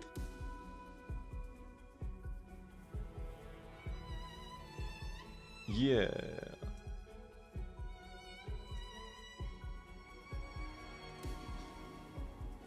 None of damage will not consume any Pale Hymn stacks and will provide Lama with 2 stacks of Pale Hymn, as well as refreshing the duration of Pale Hymn stacks gained in this manner. This event can occur up to 8 times. When using the elemental skill, all Pale Hymn stacks gained in this manner will be removed. Additionally, when Lama uses a normal attack while she has Pale Hymn stacks, she will consume 1 stack to convert this to Dendro damage.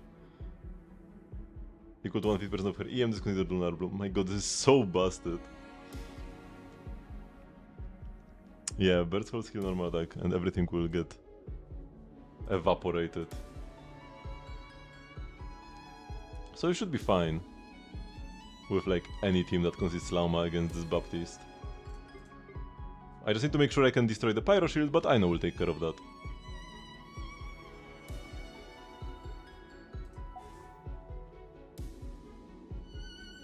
And here we pick this up either way.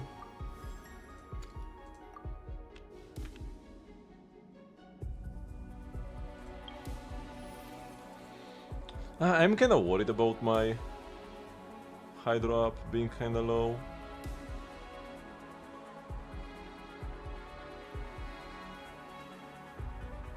For the Pyro Shield.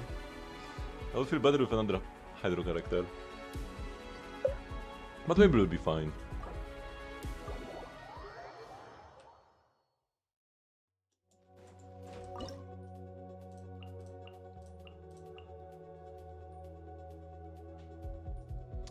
Benny or Emily here? Probably Benny.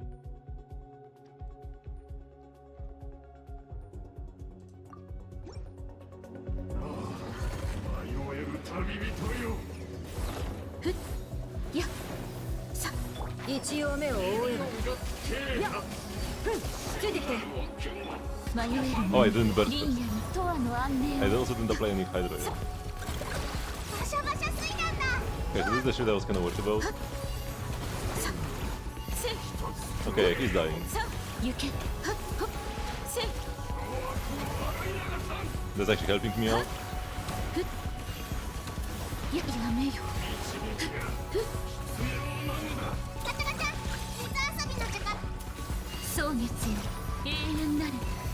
Okay, yeah. I could have even played this way better and we still absolutely annihilated the boss.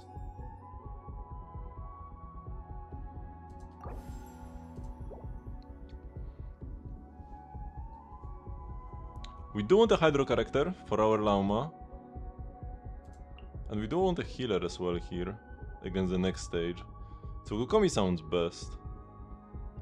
I do still need a DPS though, because I want to save Lauma for the boss.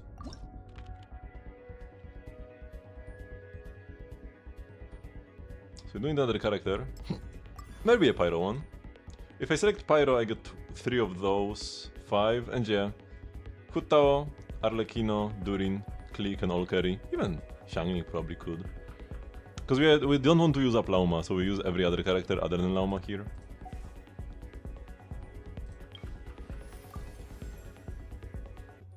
Probably Durin will be simplest.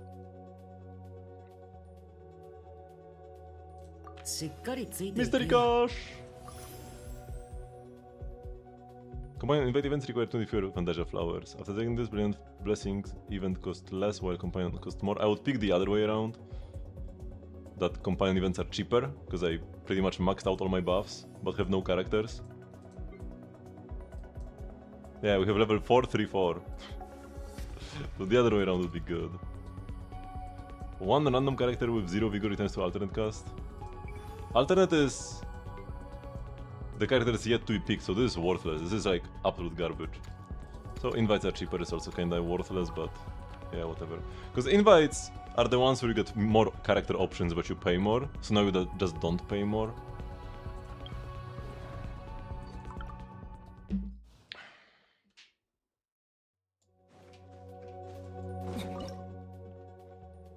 So everybody except for Lauma.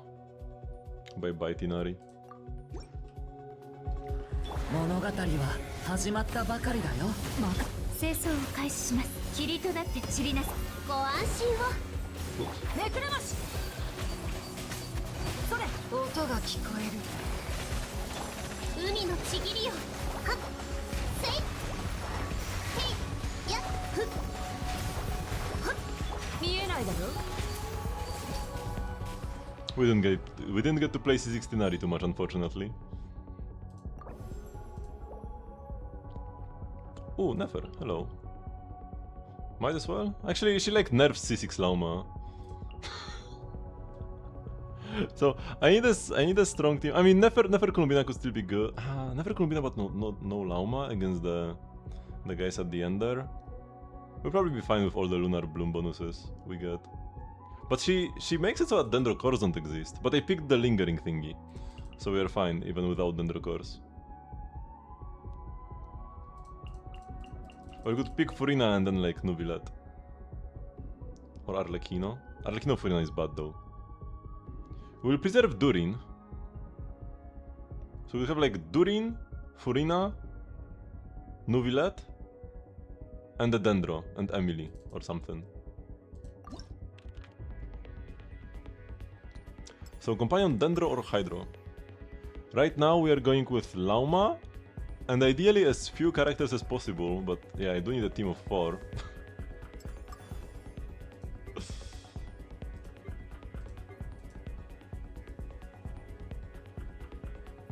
Why is Nefer at the end of the list here? Oh, because she's level 80, yeah. Levels don't do anything for her.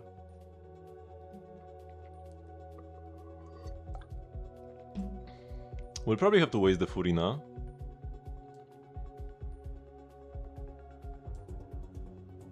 And then like Kokomi. We probably go Furina Kokomi here. And one more character. Let's pick up Companion Hydro, I think?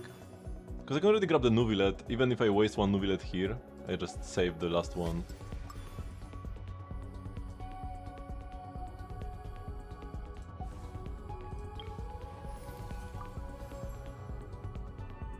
We could grab the Columbina already.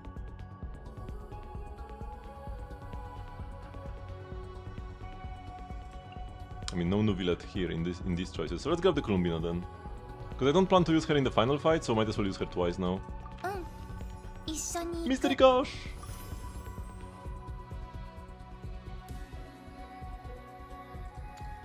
$20, $60, $90? Let's go 90. Oh no, we got 20! Oh my god, I can't even buy the next Mystery Cash now. I just lost money. What do you mean? The 1 in 3 bad outcome. Welp. And we could have been able to buy an additional character here. Not waste the good ones. Kokomi instead. Yeah. Lauma and the Hydro Squad.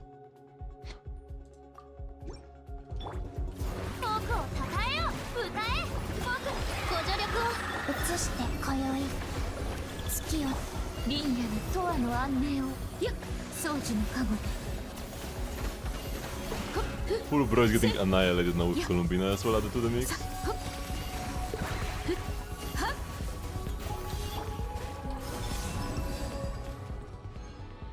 Yeah, C6 Lama is a bit unfair. Click for the next fight. We do need to like bridge the gap here. Yep.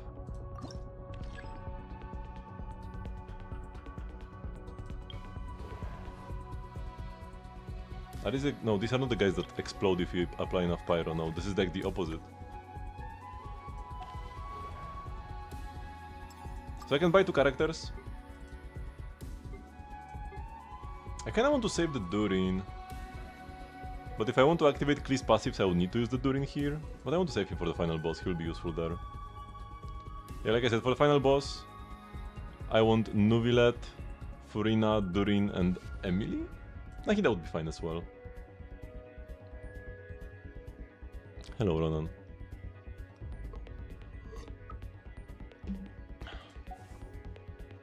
Let's go Companion Random. I feel like Random is more useful than Pyro on average. Ah, we could do Nefer Columbina here actually. Is it better than just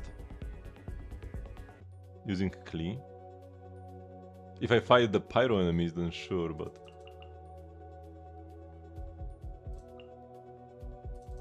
Maybe we'll just rather pick up the Shiguin for my Klee.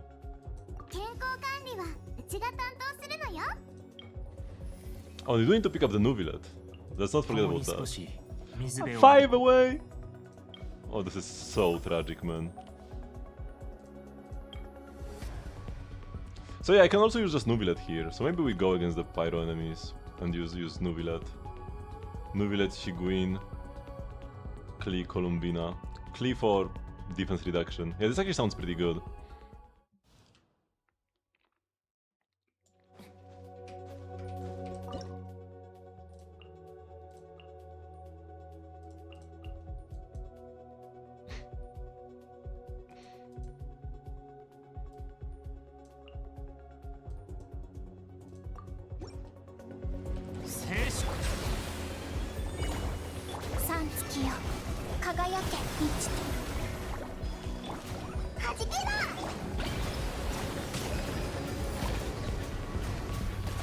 I need to focus on just the big guys, because the small guys don't count. 私は下げす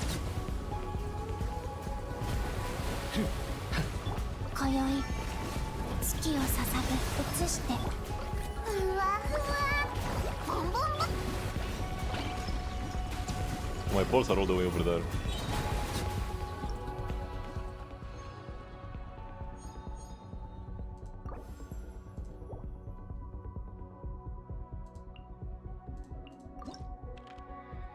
Mystery Cash!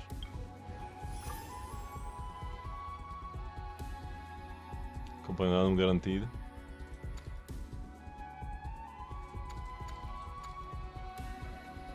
No special guest among the alternate cast.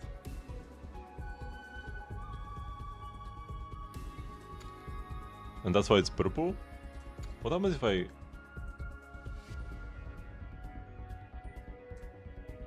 grab this? Nothing, I guess. Let's buff my bloom to the max. So I have all the characters, right? For my perfect team. Bum, bum, bum, bum. Yeah, and nobody here would upgrade this. Maybe Nahida instead of Emily?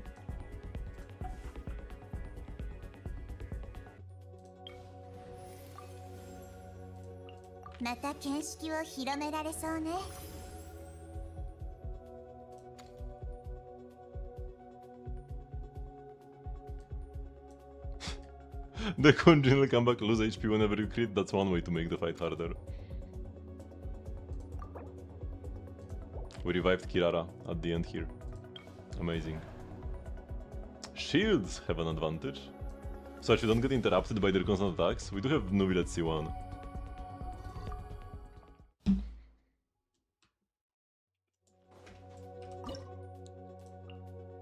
Nuvi. Here. My boy Durin. And yeah, let's go Nahida, because Nahida is worse in like multi-wave content. Here she will have better than drop. Is Kara worth building? Not really. She's not terrible, but... because she's kind of made for aggravate teams, and aggravate teams have not received any upgrades since like Al-Haytham's release. So, yeah, it's just not really all that amazing. Dendra's time to shine will come eventually, for sure. But it's not now. Oops, wrong character. 物語は始まったばかりだよ。神戸を垂れろ。エミ、私は帰ってきた。 Oh, they're getting annihilated.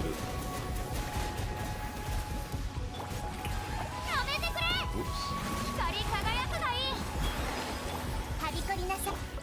物語は始まったばかりだよ。 I should have done Dark During.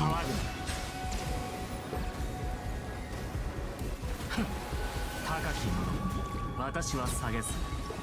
Yeah, Dark During would have been even better here. Nuvi still blasting?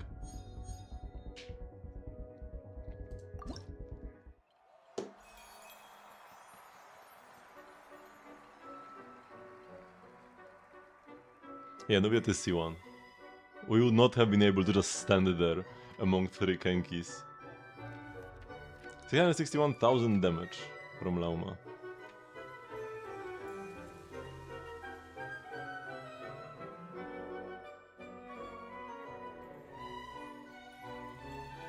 Did I defeated most opponents? Because we were in the stage where we need to like clear 17 enemies. Nuvi took 36k just in like that one fight.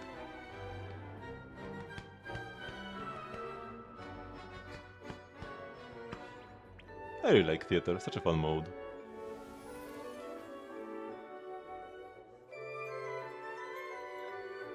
The Lauma team and the girls defeated the Doggo boss. And yeah, I'm probably gonna be like borrowing this Lauma whenever I can. C6 Lauma is kinda insane. Is it even worth having Nefer in your team at that point? Maybe a C6 Nefer, but a non-C6 Nefer probably is worse than just main DPSing the Lauma.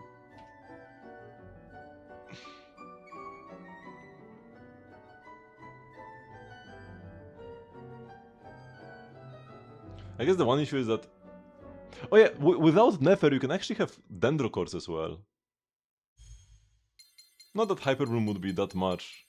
Not that Hyper Bloom would be a major damage source next to AC6 Lama, but at least, yeah, like, it's something.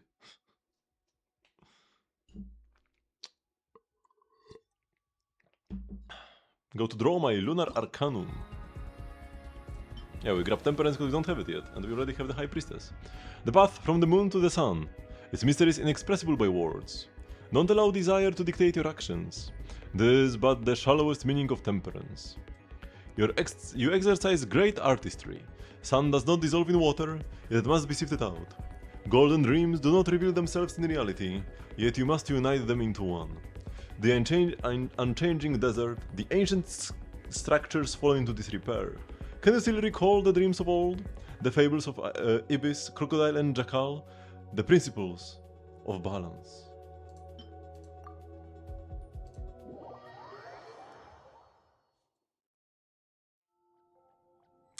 And for now, we'll be sitting on... We'll be sitting on the transient resin reward until the next Stygian. So I'll not be claiming the resin reward. I can grab the Primo gems though. Not like it matters much, because we'll also only grab them next patch, but yeah. Quick bathroom break, and we'll be right back.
Don't even have Nefer, so can't compare. Oh, interesting.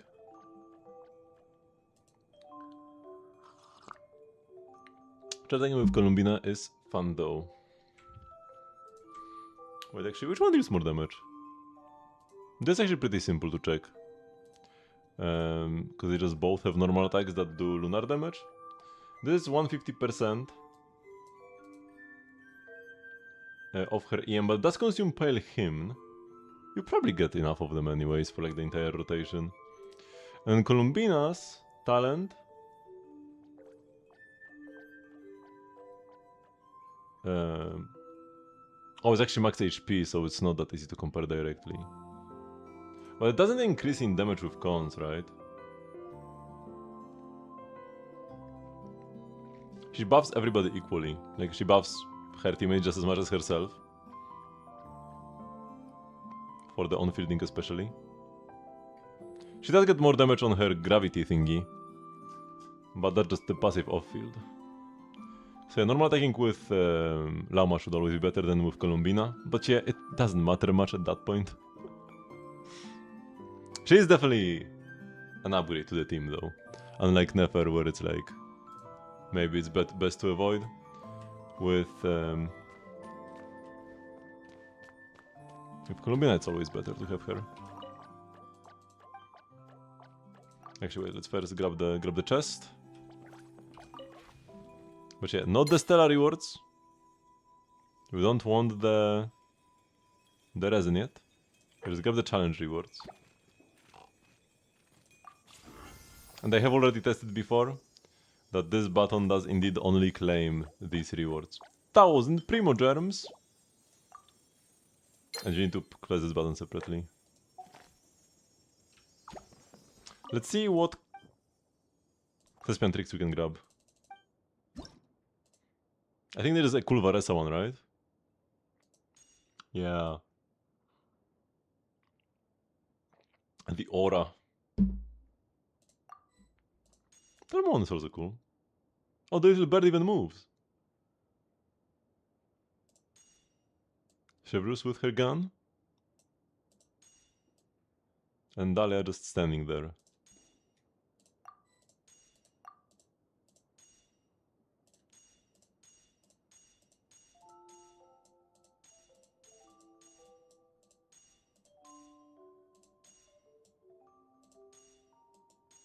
They don't... I have skins equipped on all these characters, but it doesn't show with the skin as they are posing.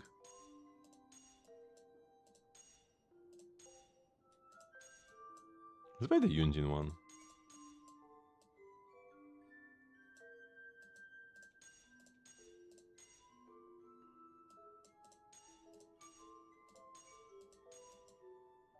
So many poses. Oh, this one's super cool. Wait, how have I not bought this?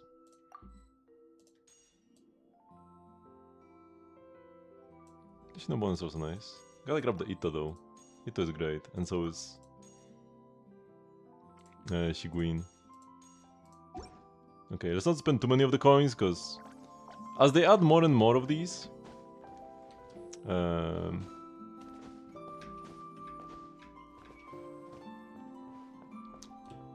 they tend to get better.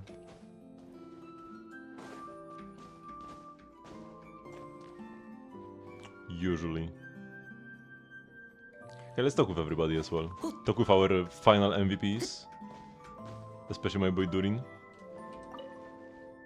It's funny how I like sit down here. Oh wait, I cannot talk with him here? I thought I usually can. Maybe it depends on the character model?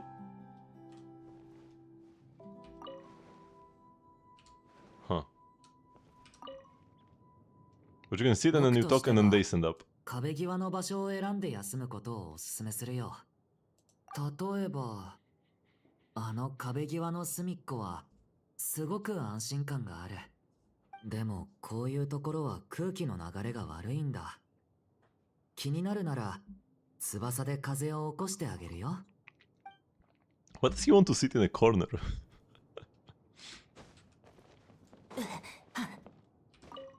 ずっと同じ場所にいて何もすることがない時間というのは本の中の空白の1ページみたいであまり好きじゃないわ。 Nahida buff when? でもあなたがそばにいてくれたら私たちが一緒に過ごす時間は彩られ特別な意味を与えてくれるかもしれない。もう一度出発する前にいくつかの物語を交換しましょう。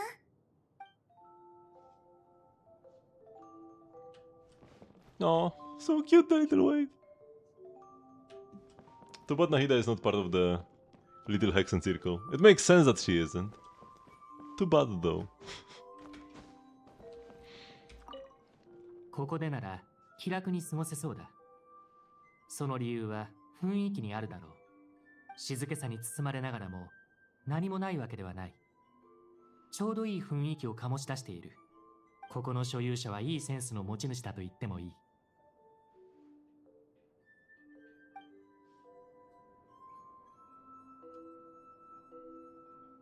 Why does Hoyo love the like random jackets? Not just hang on the character's back so much. I like this Nobilette skin, but I feel like it would look better if there was just no jacket at all. I feel like it would be fine if Hoyo could... like, I understand the design principles. They want to have like flowing elements on the back of the character. But for the skins, they could be like more risky or more unconventional. Because like if it looks bad, we can just not buy it.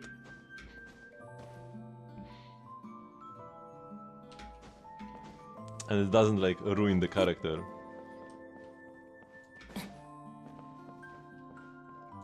And I feel like people would be happy with simpler skins as well. たかが道を阻む魔物だし、僕が直々に出る必要もないと思うんだけど。 I love this line. コホン、君がくれた情報を見せてもらった。確かに手強い相手と言うべきか。あいにく今ちょっとやる気が出なくてさ。別に怖いわけじゃないよ。どうしても共演したいって言うなら一緒に行ってあげてもいいけど。 He just doesn't want to fight. It's just such a pain.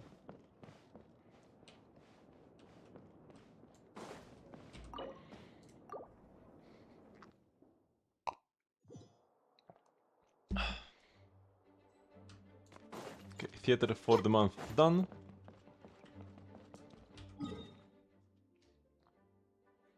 We could go explore Dormant Port a little bit. I still haven't grabbed this waypoint. And we also have more stuff to do in the Temple of Space. After completing the main quest, a bunch of stuff appears all over the place, including actual quests. But we don't have that much time left. I'll just go grab some rocks instead of Lina.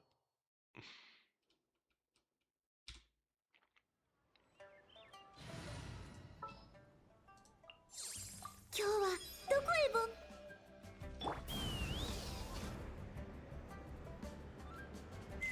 Perfect distance. It's like she was made to fly to Master Jiang over here. Nice. Good pattern.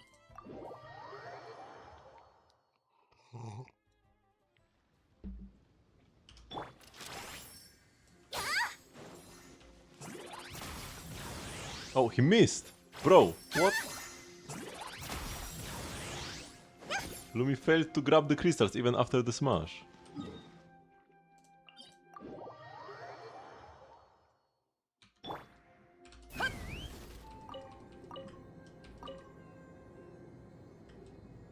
There are still more crystal flies, like all the way up over there, but I'm not gonna bother with those.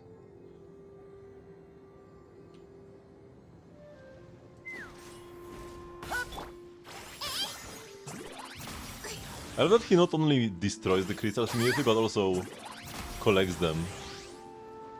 Except for that one time where he actually failed to destroy or collect them, but whatever. It's just so incredibly convenient. Whoops, wrong character. 見ててよ。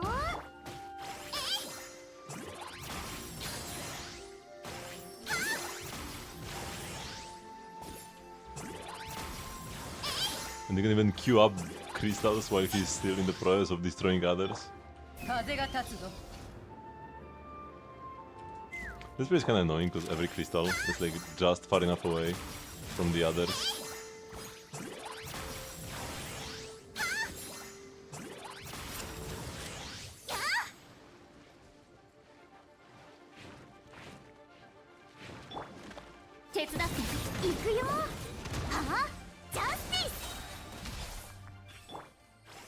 Whenever an enemy attacks, we have to clear them. Because otherwise we cannot use the Lumi insta-shot. Doesn't work in combat. Also, these Noctilus Jades,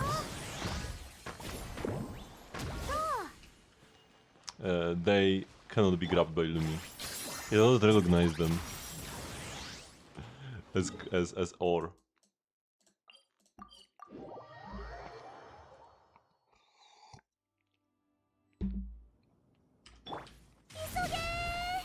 Oops. This spot is super sick.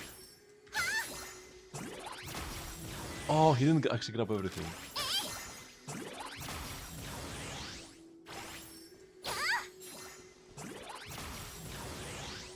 Here also just one missing.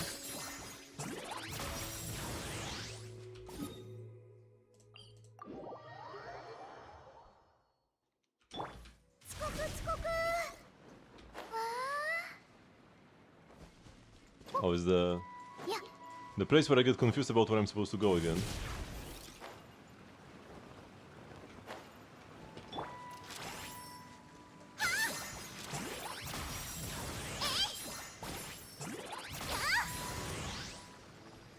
Oh, he did aggro us. Excuse me, guys? 私が定義する頭突きジャスティス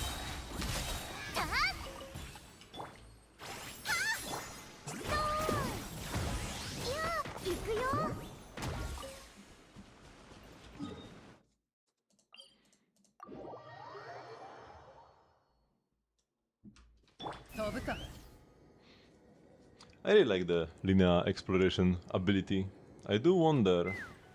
Oh yeah, speaking of linear, we also have to do the linear quest still. Yay. Haven't done her like book thingy at all.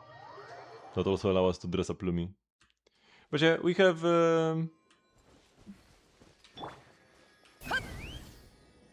we have not only this patch, but also the entire next patch. Should also be relatively dry after we finish the...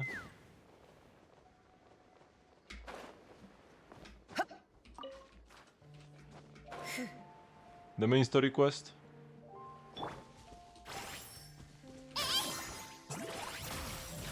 Oh, he grabbed all the way over here, nice. This also doesn't get grabbed by Lumi, the core lapis.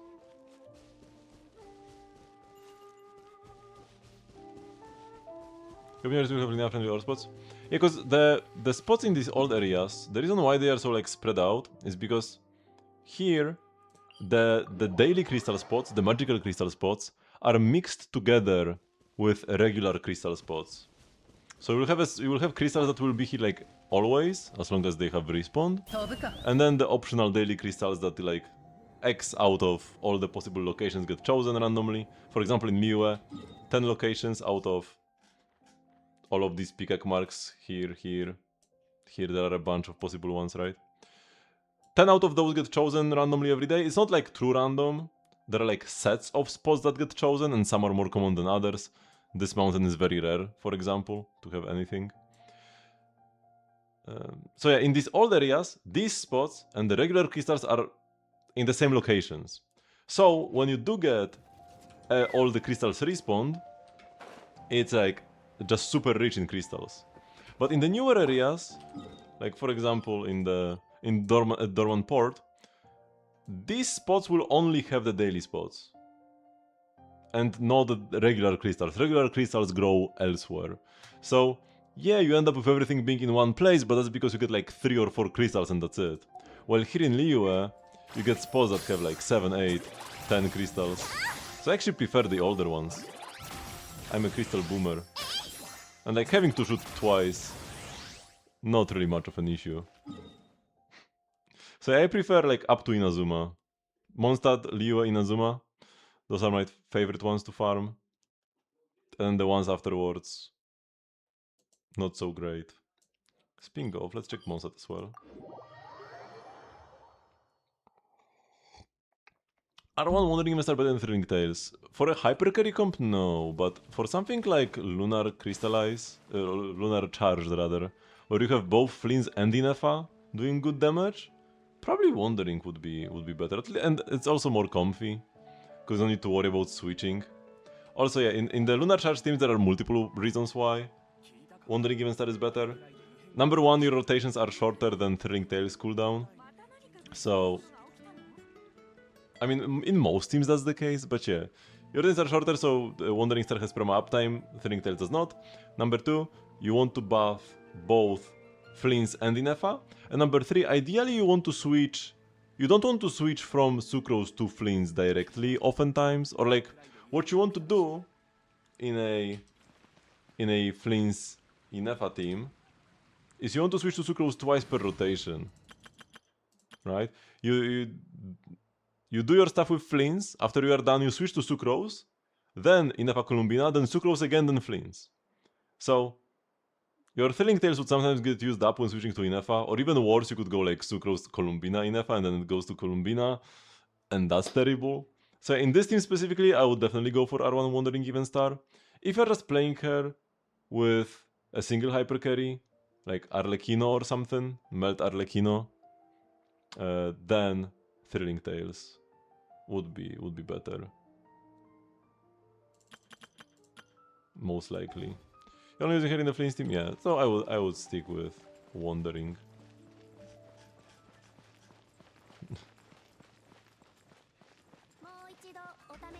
Lumi's so cute here. Just the little eyes in the backpack. Oh, then you shoot him out? No more eyes in the backpack. Now the eyes are here. Whoa!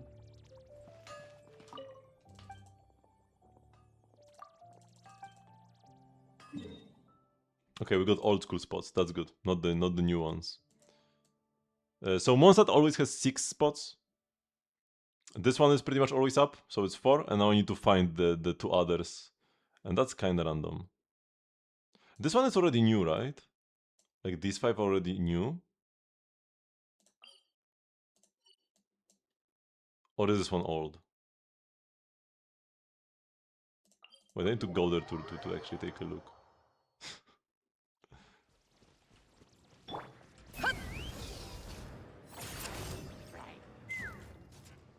Oh no, this is old actually, not new. Okay, but it's not up anyways. There's only 1 crystal. It just looks so weird with the entire map being here. And also in Mondstadt, either all the spots are in Storm Terror's lair, or none of them are. Also, like this spot here next to the Thousand Winds Temple, and these 2 as well, I think they only spawn if this one gets marked. Like, it doesn't matter if there are crystals here, it matters whether Wagner marks it. Because the which crystals are marked also changes depending on which other crystals have spawned. It's gonna be complicated. Okay, we do need to commit some genocide here first.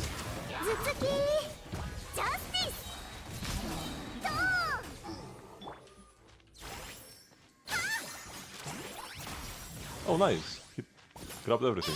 Lovely.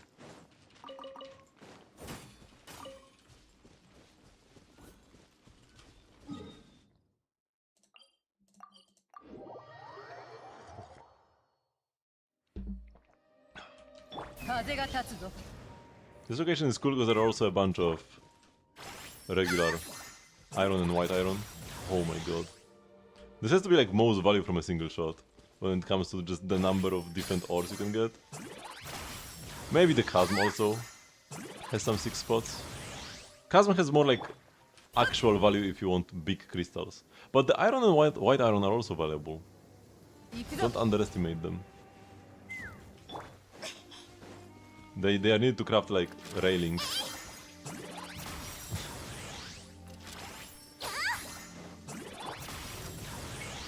It's funny that Lumi can actually hurt enemies as well, even when doing the smash for crystals.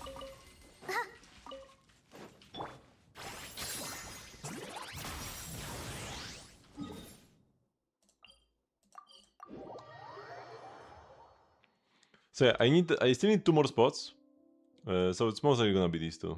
Because, I mean, that's like the only option, unless it's like a very weird setup. Some things might have changed in how crystals spawn in Mondstadt since the addition of Dormant Port, but I don't think the old spots should be affected.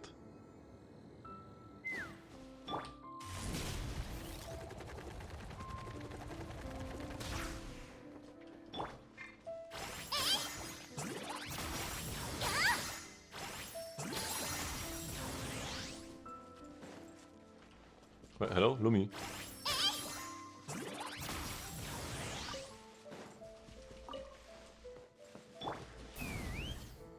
Oh! I want to say, is there a unusual villager here? Yep, indeed there is. Oh, it's been a while since I've seen him.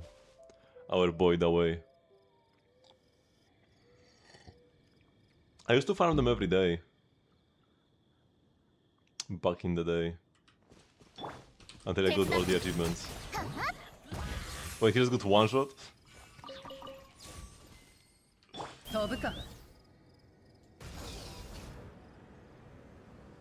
They do give Primogems at the very start, right? Until you grab like X of them.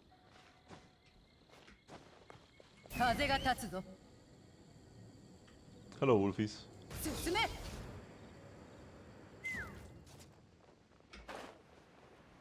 And yeah, this spot is indeed up. Like I said it would be. Versa is only immune to fall damage in Natlan, so make sure she doesn't just die. Yoink. I know this spot, and this will be all in Mondstadt.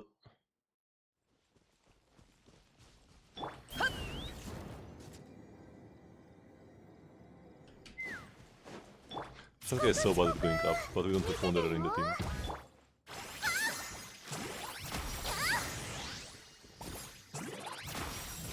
I used to come here often when I needed the Electro Crystal. Wait! Electro Crystal! Oh shoot! I wasn't streaming on Thursday. So I haven't done my weeklies. Escoffier cooking and my transformer. I would have totally forgotten if not for that one Electro Crystal reminding me. Oh, Skerk is dead, what?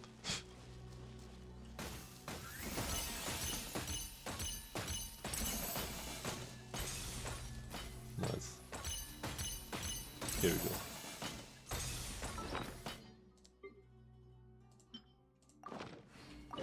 It's not that big of a shame that I missed 2 days, because I needed to move this to a different day than Thursday anyways, if I'm not gonna be streaming on Thursdays.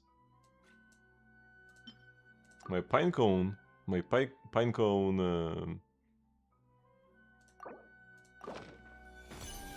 savings are waning.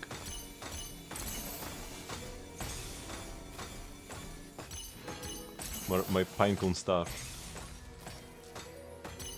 Pretty bad week. A bunch of garbage crystals and only a few books. 4 heroes, this is fine. 20k Mora is nice.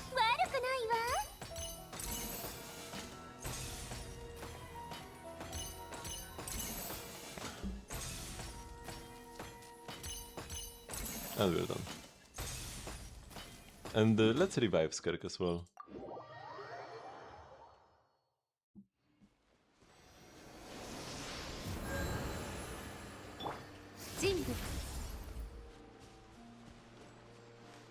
You have to look up how to get books from Transformers. There are 3 categories of items that you can put in a Transformer. It's like rocks, mob drops, and veggies. Roughly speaking, some items are kind of weirdly placed in some of these categories. And depending on which one you use, you have like a higher chance of getting certain types of items. And by using the veggies and fruits and stuff like that, you are more likely to get books. It's not guaranteed. There might be a week where I only get weapon mats, or there might be a week where I only get Mora and EXP books. But sometimes there will be weeks when I get even blue talent books. So it's random. If you are like, oh man, something different happens every time, even though I put the same thing in. Do I not know something? No, it's just random. But yeah, throw in something like sweet flowers, pine cones, mint, any of the like specialty fruit. There should be an exhaustive list on the wiki actually. Yeah. So the thing is that give you the most talent books are different fruits and flowers mostly. But also some random things like Samachurmas. Then most enemy drops and some like insects and meat gives you mostly Mora and weapon ascension mats. And then crystals and some random mob drops give you weapon EXP and character ascension mats, which are the crystals. The character ascension mats here are the crystals, like pyro crystals and stuff like that. I could use more Mora. Maybe I should sometimes use the like damaged masks or something. Because weapon mats are fine. And Mora has been tight recently. I'm still fine. I'm still at 20 million. And ever since I changed my expeditions to Mora, I feel like it's been kinda stable.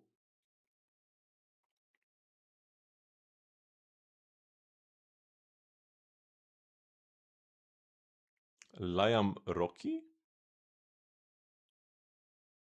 What is Liam Rocky? Does it give a lot of Mora? What is it and doesn't give a lot of Mora? I know what the Mandragora is. You are saying it gives a lot of Mora when you kill it?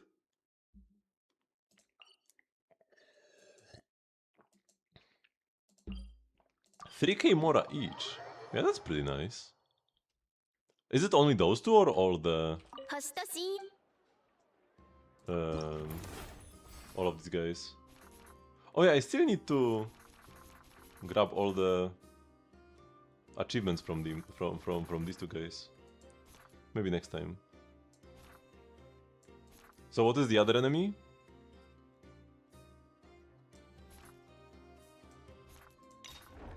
Who's Liam Rocky?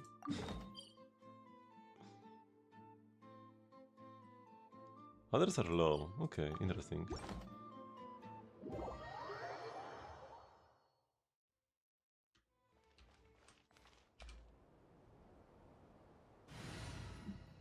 That's definitely worthwhile.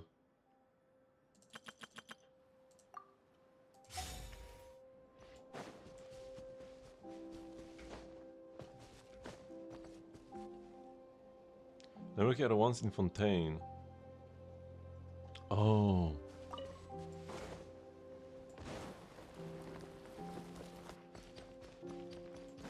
Okay, okay. 危ない。物語は始まった。全力攻撃だ。もう足元に気をつけて。逃げようなんて。レッカよっとはっしよっとそれもっと激しく物語は He's gonna 始ま split った。 just as we みんなは俺が守れ。 lose the Venti burst. ふう風だ。 Okay, did it all get sucked though? よっと Except for this one guy, bro! と This always happens, man. もっと激しく腐食神聖任せて。全力攻撃だ。一緒に遊 I will ぼう。 not bother bursting. Yep, 3k Mora indeed. Wait, let me actually stand like in the center here. Ish. Cancel navigation. Wait, I don't want him to be here. Oh yeah, here we go, delete.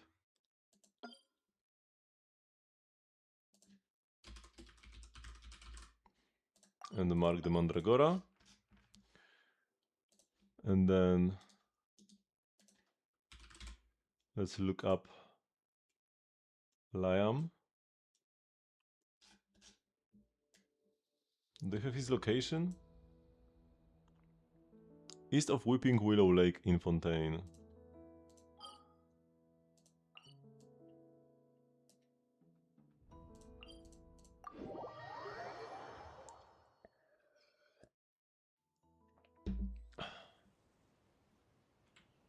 Is this the guy?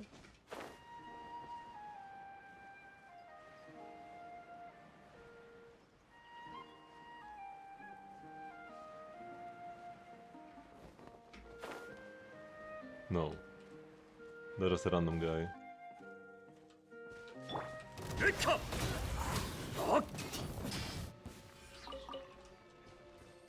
Oh, the one in here is Rocky.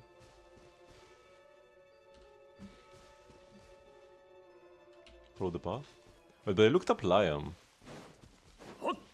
on the wiki. And they said east of the lake. Or maybe further east. Oh yeah, hello. お茶はまた後にしましょう。神聖任せて。みんながそばにいてくれるわ。ここだよ。逃げようなんて思わないでよね。ありゃ、弦が切れちゃった。お茶は冷めていない。そろそろ本気を出すか。 Maybe I should be using like Skirk or something. はっはっもっと激しく。お茶は冷めていないはず。屈しない。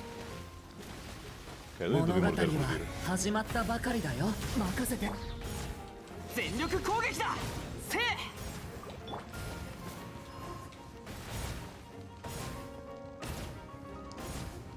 でっか。よっ。あっ。ふっ。はっ。しっかりついてこいよ。 Ouch. 任せて。腐食。神聖。燃えろ。みんなは俺が守 Let's do burn it up. れ。よし、出発だ。 Stop climbing! Oh my god. Him jumping down here definitely makes it harder. 止まるわけには。 We'll get there. But definitely we could get a better team.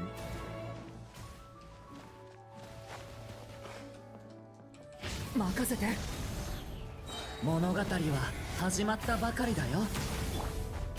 くらえ。みんながそばにいてくれるわ。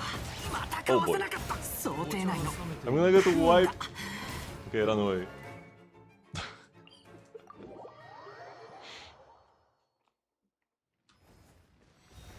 Yeah.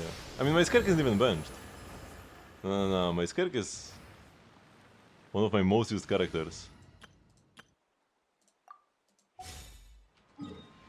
So she's definitely nowhere close to being benched.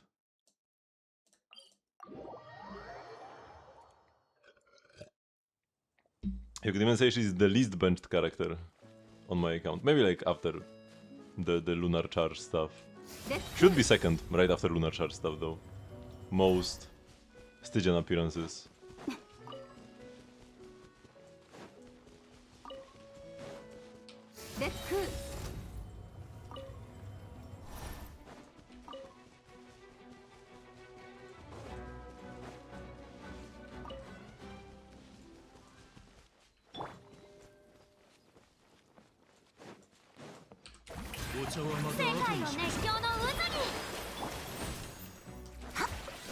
We even have the Dahlia revive here just in case.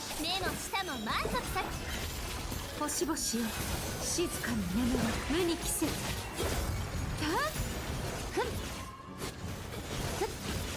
Oh, this guy can't be frozen. Or he can only be frozen for like a split second. 正解は目視。 Oh my god. 破滅は静かに訪れる。僕の風神様のお告げです。にぎや最高の一品よ。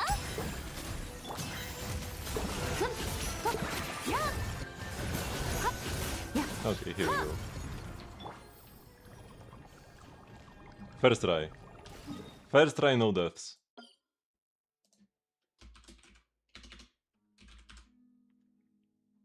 So where is Liam? Going the other way here?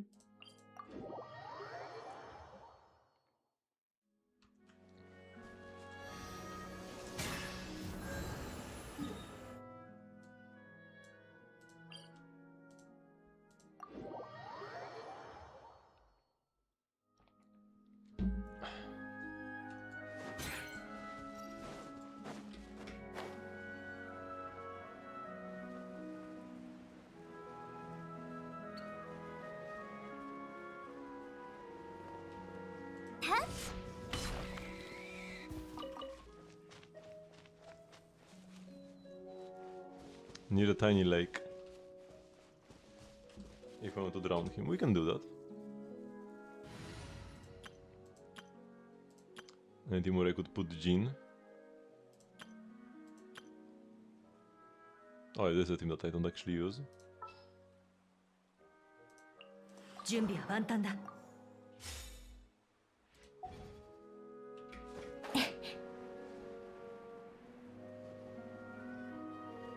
So which one is Liam?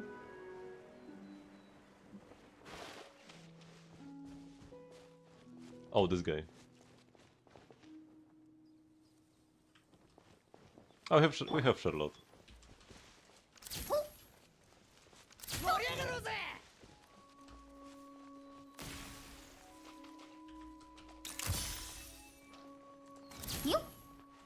Oh shit.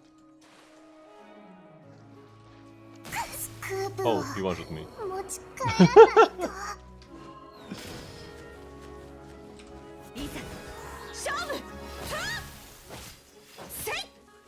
Oh no! Here we go.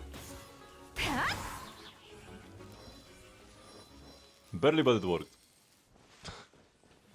Wait, where's my Mora though? Did I actually get Mora for this? I didn't see Mora pop up. Hmm?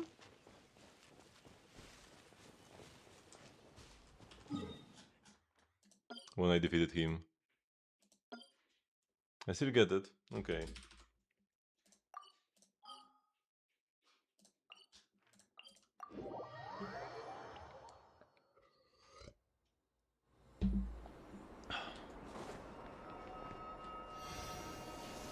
I found another quick 400, slimes towards the lake. Too big, spawns 8, small 2. Maybe next time we can try the slimes as well. But yeah, 400 is not that much. 6k though, yeah, 6k will add up. Also have mail. Oh boy, a lot of mail actually. We had Collie birthday and Nefer birthday. I hope this letter finds you well. Master said that's a more proper way to start a letter. As for what's changed recently, I don't think much has. I still go on patrol with everyone like usual and I'm still working hard on my studies at the academia. Oh, actually I can finally start keeping a diary now. That counts as a change, right? The thing is, when I sit down and try to think of something worth writing about, nothing really special comes to mind. Summer has been really peaceful lately. The Dottora in the corner. The wind in the forest, the smell of the herbs. The animals I run into along the patrol route, the parts of my books that I'm starting to understand little by little. They're all just normal everyday things, nothing out of the ordinary, but they make me happy. Sometimes I even catch myself thinking maybe all those bad days from before were just a nightmare. The back of my neck hasn't hurt in years now, so I hope these peaceful days can keep going for a long, long time. Poor Coley. The league may have been established, but somehow business has only become busier. Not that I find it surprising. Pleasantries are only ever skin deep. Beneath not crazy waters, the currents are still restless, and I doubt they will settle anytime soon. Some people see chaos as a ladder. Personally, I find the end of chaos far more telling. That final frantic scramble before anyone can reach the top. But don't let that trouble you. Where there is a finish line, the curatorium of secrets tends to arrive first. The only real inconvenience is that Yahoda will have to work a little harder for the time being. Not Nefer herself, Yahoda. Since our last incident, I've been looking at the Fatui. The latest intelligence came from the desert, and not just any desert, the one I know best. A sign I would rather not have seen. On the report came with a number of Sumeru specialties. Since they are here, I might as well share them with you. Consider it a favor that costs me nothing. A day even I had nearly forgotten, and yet someone still remembered. So she does talk about Dottore acting in the desert. We have seen in the trailer that a bunch of desert NPCs will appear in the main quest. Jet, Lilupar.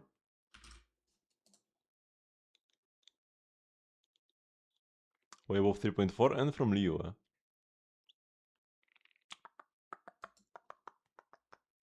Maybe it's Zibai. Easy. Rararararara. Watashi wa mora o aishi. What did they say, Dora? Mora mo watashi o aishite imasu no. ラーラララ私はモーラを愛しモーラも私を愛していますの Such a glorious voice line.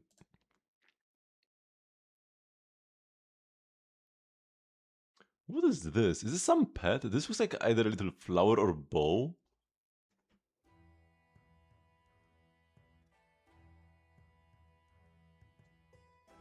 I think this must be a pet and there's like a little bow on it.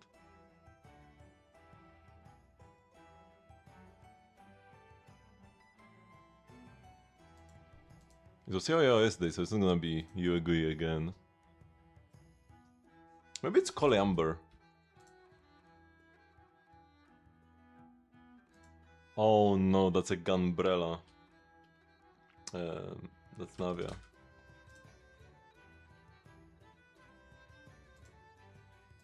Cryo. Kaya. Newspaper. Charlotte. We just had Charlotte in our team. Oh, why am I typing Piper? Shuei. Wrong game. Distraction below 1.6. Clara. Oh. Above 1.0. Blade. Because neither Yarilo nor Shanjo. What's this? Ame-chan wa iru ka? Kuwanu nara washi ga kuuzo. And that's Bailu.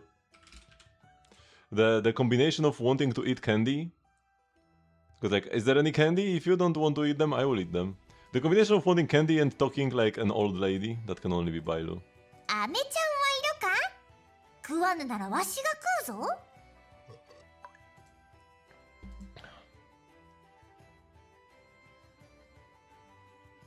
I would have typed Gunaifen, but it can't be Gunaifen. Maybe it's like Sushen. Maybe Jingyuan? Maybe Fushuan? Sanction. Maybe Sunday?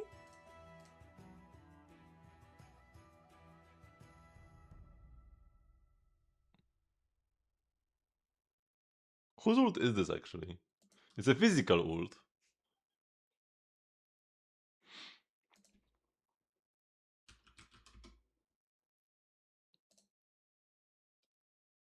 Oh, is it Hanya? It's probably Hanya. I don't find this cheating, opening the characters and like filtering physical, because I could just scroll through every character here as well. It will just take more time. But I think this should be Hanya. Yep. Streak preserved. It's not a perfect streak though. Here you have a perfect streak.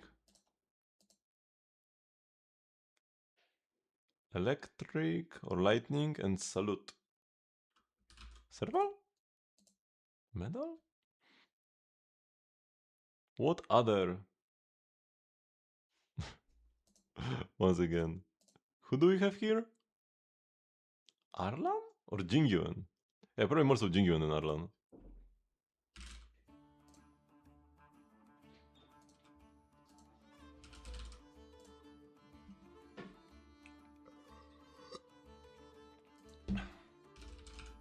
Oops. Oh, lighter is the same mod. I actually should have known it's not lighter. It's Bernice. Wait, no? It's Lucy. Oh, it cannot be Bernice because... Oh my god, I blundered so hard. This should have been like... This was a free, like, second guess. And yet I blundered both my second and third guess. I wasn't like locked in because when I noticed, oh, it's the same faction, it's like impossible to lose. And not physical, so it's not Caesar or Pulchra. So it's between these three.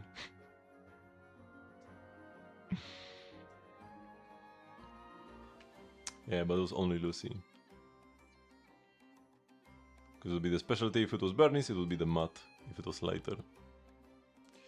Okay. What do we have here? Oh, Leyline Overflow is coming.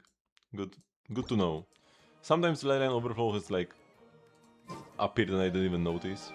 I still need to do Miliastra, but I can do it like tomorrow or something. The Miliastra weekly BP. So thank you very much for watching, but this will be the end of the stream for today. I do have a stream every single day at 8, or every single day except Thursdays at 8 PM CEST, which is 3 hours before now. And tomorrow we'll be playing some more Zenless, since we had the new patch on Wednesday. We'll have a second Zenless stream this week. There's also a new event to check out, and the usual weekly endgame. So yeah, the next Genshin stream will be on Tuesday. So I will see you then. Bye bye!